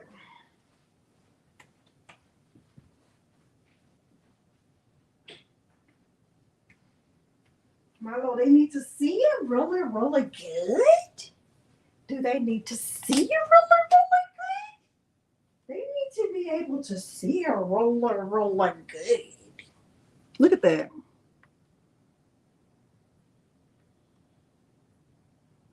Isn't that good? So good. So it comes with these little remotes. I think so. I'm getting ready to see it right now. Hold on. I know the spacers is what made me check him out. I ain't even gonna lie. Let me see. I don't know. Let me see. On. I don't know if I'm using the right remote, y'all. I think he sent more than one remote. Let me see. Oh, you can press. You can press the button and change the color like that. Yeah. So I think it's still, I mean, I think I love, look, there's purple or pinkish, red, blue. I don't know how to do it on automatic. She does. Okay, let me show y'all one more thing and we're going to get out of here. Milo, I got to show them one more thing and we're going to get out of here. Milo, I got to show them one more thing and we're going to get out of here. Yeah. I got to show them one more thing. We're going to get out of here. So have y'all seen, you can, Jocelyn, you can purchase acrylic from him and hush, sit. You can, but the problem is without his spacers, it'll just be flailing. So when you purchase the blank from, that's pretty. When you purchase the base from him, you're going to get the spacers with it. Okay, thank you. All right, let me show y'all. Do y'all want me to show you this one more thing, or y'all over it already? I know we spent an hour doing the thing. Paul, Jacqueline, where you been? Jacqueline, we've been here since 6. Where have you been? Jacqueline. Can I just show y'all one more thing? Can I show y'all one more thing, please? Okay, so I know y'all have probably seen those images where it's like a sketch, like, you know, a sketched photo of a couple, right? And you might be wondering, like, how do they do that? So let me just show you really quick. because I just felt like even if we weren't going to use it, still wanted y'all to know how to do it. And don't worry about it if you don't have a brown band-aid like this because your husband is not Fred Sanford's son. Don't worry about it. I have to tell them everything, Milo. They don't even want to listen. They don't want to listen. Okay. Let me share my screen because don't worry about it. Go to the window. We're going to go to the window. Chrome right here. Okay. So right here, there's this website called picsvg.com. It's just like it is on the screen. picsvg.com. And what you can do here is upload a photo and it'll turn the picture into like a sketch, like a black and white SVG. And you can use that to engrave your photo. So if you don't have Silhouette Studio Business Edition and you're not familiar with, doing the process the way he was showing me for the Milo image, you can still do it by using this website. Okay. So don't worry about it. If you go right here, if I go to upload a picture, so like, let's just say I upload this picture of my daughter. So this is like a graduation photo. I know you really can't see it very well, but you can see here is that photo with her in the background. And you can change it a little bit by going over here to filters. I like, just from looking at the different options, I like Edge 3. And if I click on it, you can see it even bigger. Let me see if y'all see it bigger. Hold on, let me share this tab. See that? So it kind of makes it, a bigger sketch. I like that. I really like that. So, I just think that's another way you can do it if you don't want to, be committed to doing it that way. So let's share this tab again. So here's the photo again, right? And I can go right here to strong and let's see what it does to the photo.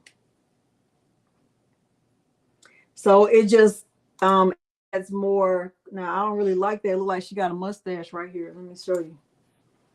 It looked like a man. I ain't really feeling it.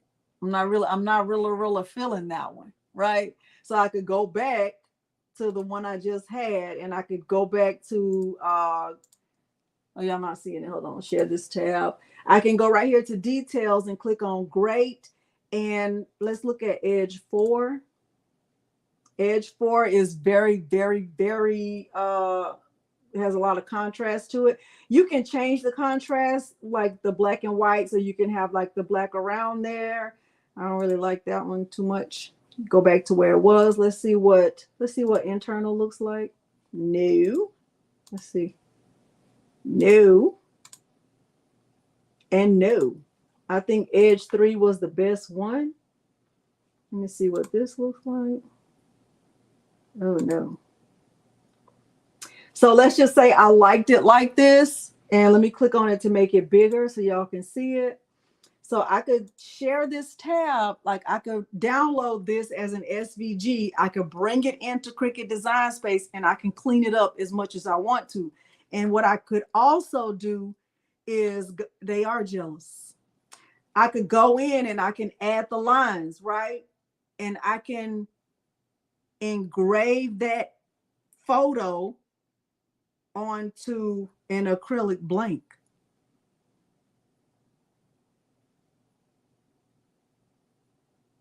So earlier today, let me show you what I did.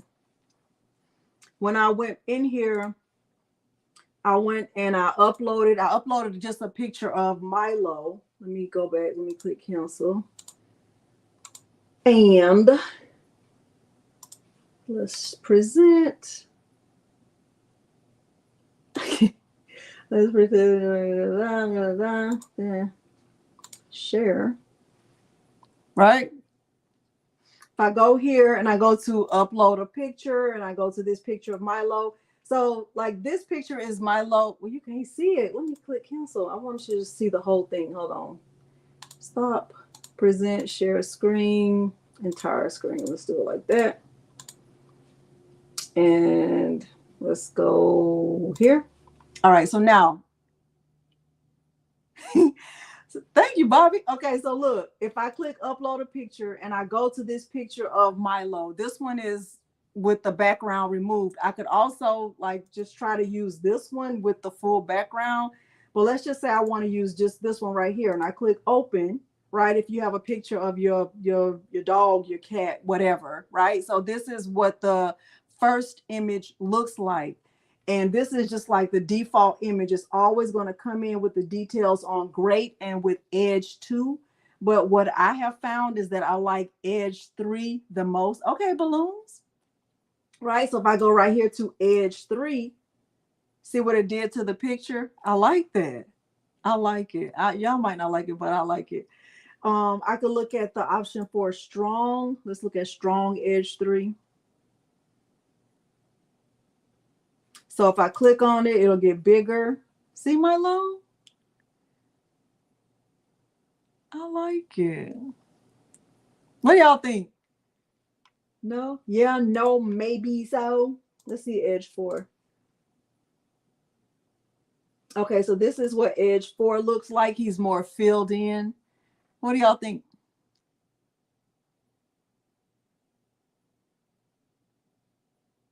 Y'all like it? So then, I could take this. I could take this image and I could download this right here just by clicking on download SVG. And then I could bring this photo into Cricut Design Space because now this is an SVG, right? And it's going to have a whole bunch of layers. So if I went back to Cricut Design Space, right? If I go back over here to Cricut Design Space and I click upload, I would go right. So you can see I've already uploaded it. I can click upload and browse and I can go to my downloads. It's just don't really have a name right now. This is what it looks like. And I can click upload, but I could also do that with a picture of, Peter and I or whatever. Right. So, cause you see, I've done it. I've done it multiple times. I could click right there, add it to my canvas. It's going to come in. And when it comes in, I would use that same process that I just used for this. I would add the lines and get it really filled in and I could engrave it. So when I did this engraving earlier, I did it the same way. So let me stop sharing.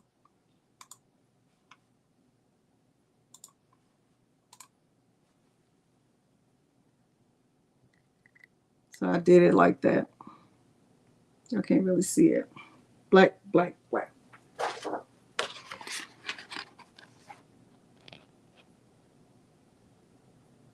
Okay, so just another way to do it. If you don't have Silhouette Studio and you're not ready for that yet or whatever.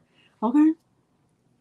Why do you add the lines? To get it filled in. Because if you don't have it filled in, I don't even think I have one that's not filled in. Let me see.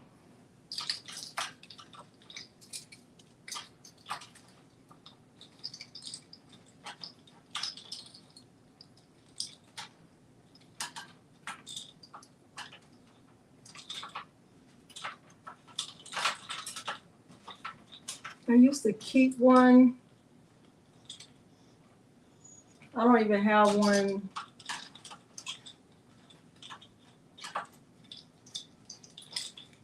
I don't have one that's not filled in to show you. But if it's not filled in, it's just going to be like a hollow. The whole image will be hollow. Yeah. It'll look more like an outline and nothing will be complete. Okay. All right. The last thing I want to say is this is what it looks like. You have the links for Paul's shop. Y'all check out his blanks. He does have nice blanks. I think, having the little thing to keep it in place so it's not moving. That was picsvg. Let me type it in. picsvg.com. That's the website.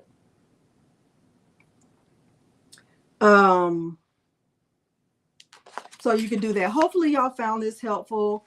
I really do apologize if the first part was confusing. I didn't want y'all to leave here confused. I want you to feel like you can absolutely engrave with your Cricut Maker.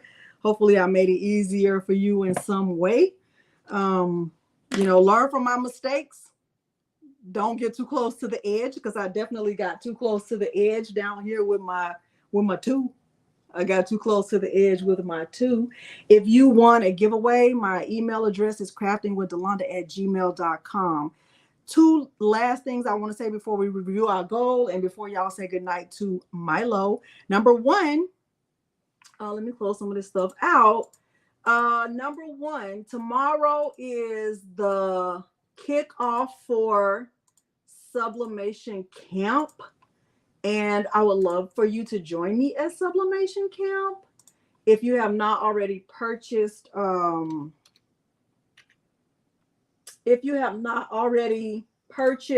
your ticket for Sublimation Camp, or if you don't already have a free pass for Sublimation Camp, I definitely want you to get a free pass for Sublimation Camp so you can join. I think you will love it.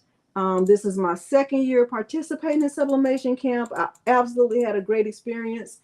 And if I didn't, I wouldn't be doing it again. Trust me on that. Why are they asking me to verify that I'm not a robot? The computer is asking me to verify that I'm not a robot.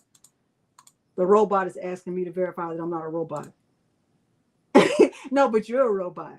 No, but you are. No, but you are. So here is this is the link to get a free pass for Sublimation Camp. Let me share my screen one more time so y'all can see that. Get your free ticket. You can click on the link I just put in the chat. That's for a free pass. You can upgrade. The cost of a pass is $49 at this point, but it does go up. It's all online. They do have a Facebook group. Tomorrow is the kickoff. And it's going to be on Angie Holden's YouTube channel. So make sure you be there to check that out. It's at 3 p.m. Central Standard Time. If you can join and check that out, I think you will enjoy that.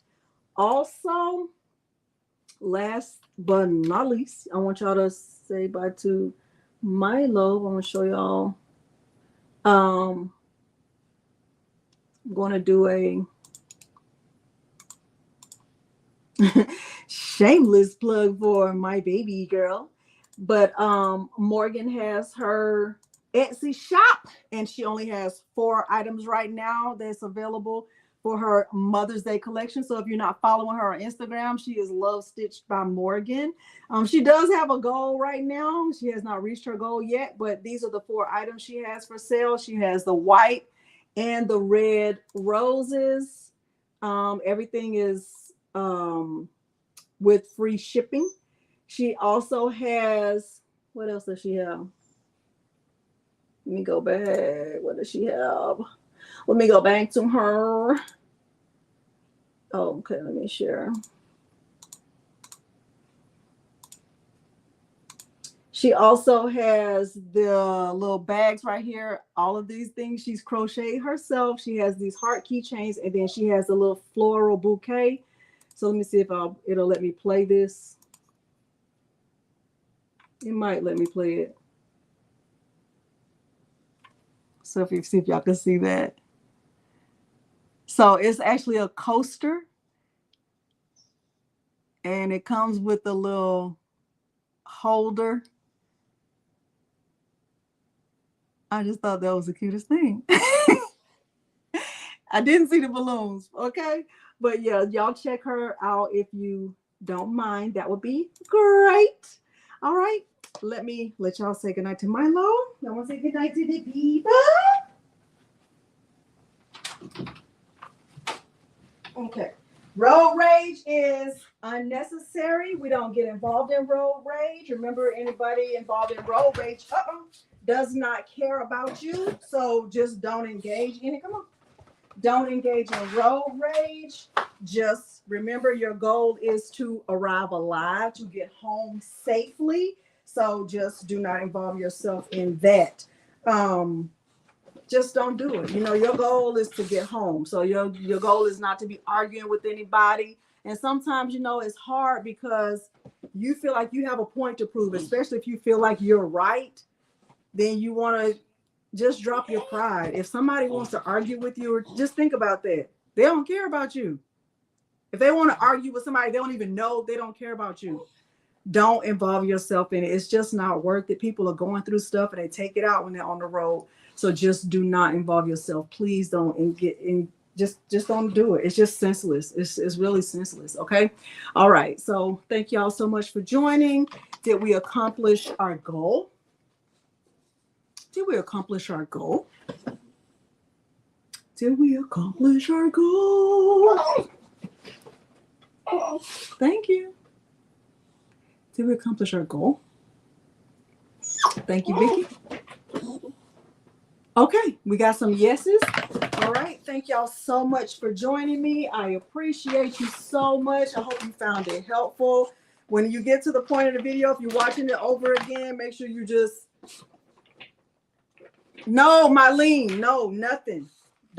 Please don't give them a side eye. For some, especially don't honk your horn either, because for some people that's a trigger. Like the horn is a whole thing. Like do not honk your horn. Don't give them a finger. Don't give them a look. Nothing. They don't exist. Okay? Don't get involved in road rage. No side eye, no right finger of fellowship. Nothing. Eyes on the road. Okay, even if it means you need to pull over and let them go around, do that. All right.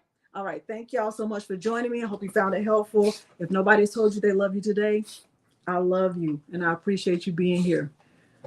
Thank you. I saw your name on my list, Andrea. I saw your name on my list. Okay. Thank y'all so much. Okay. Bye, y'all.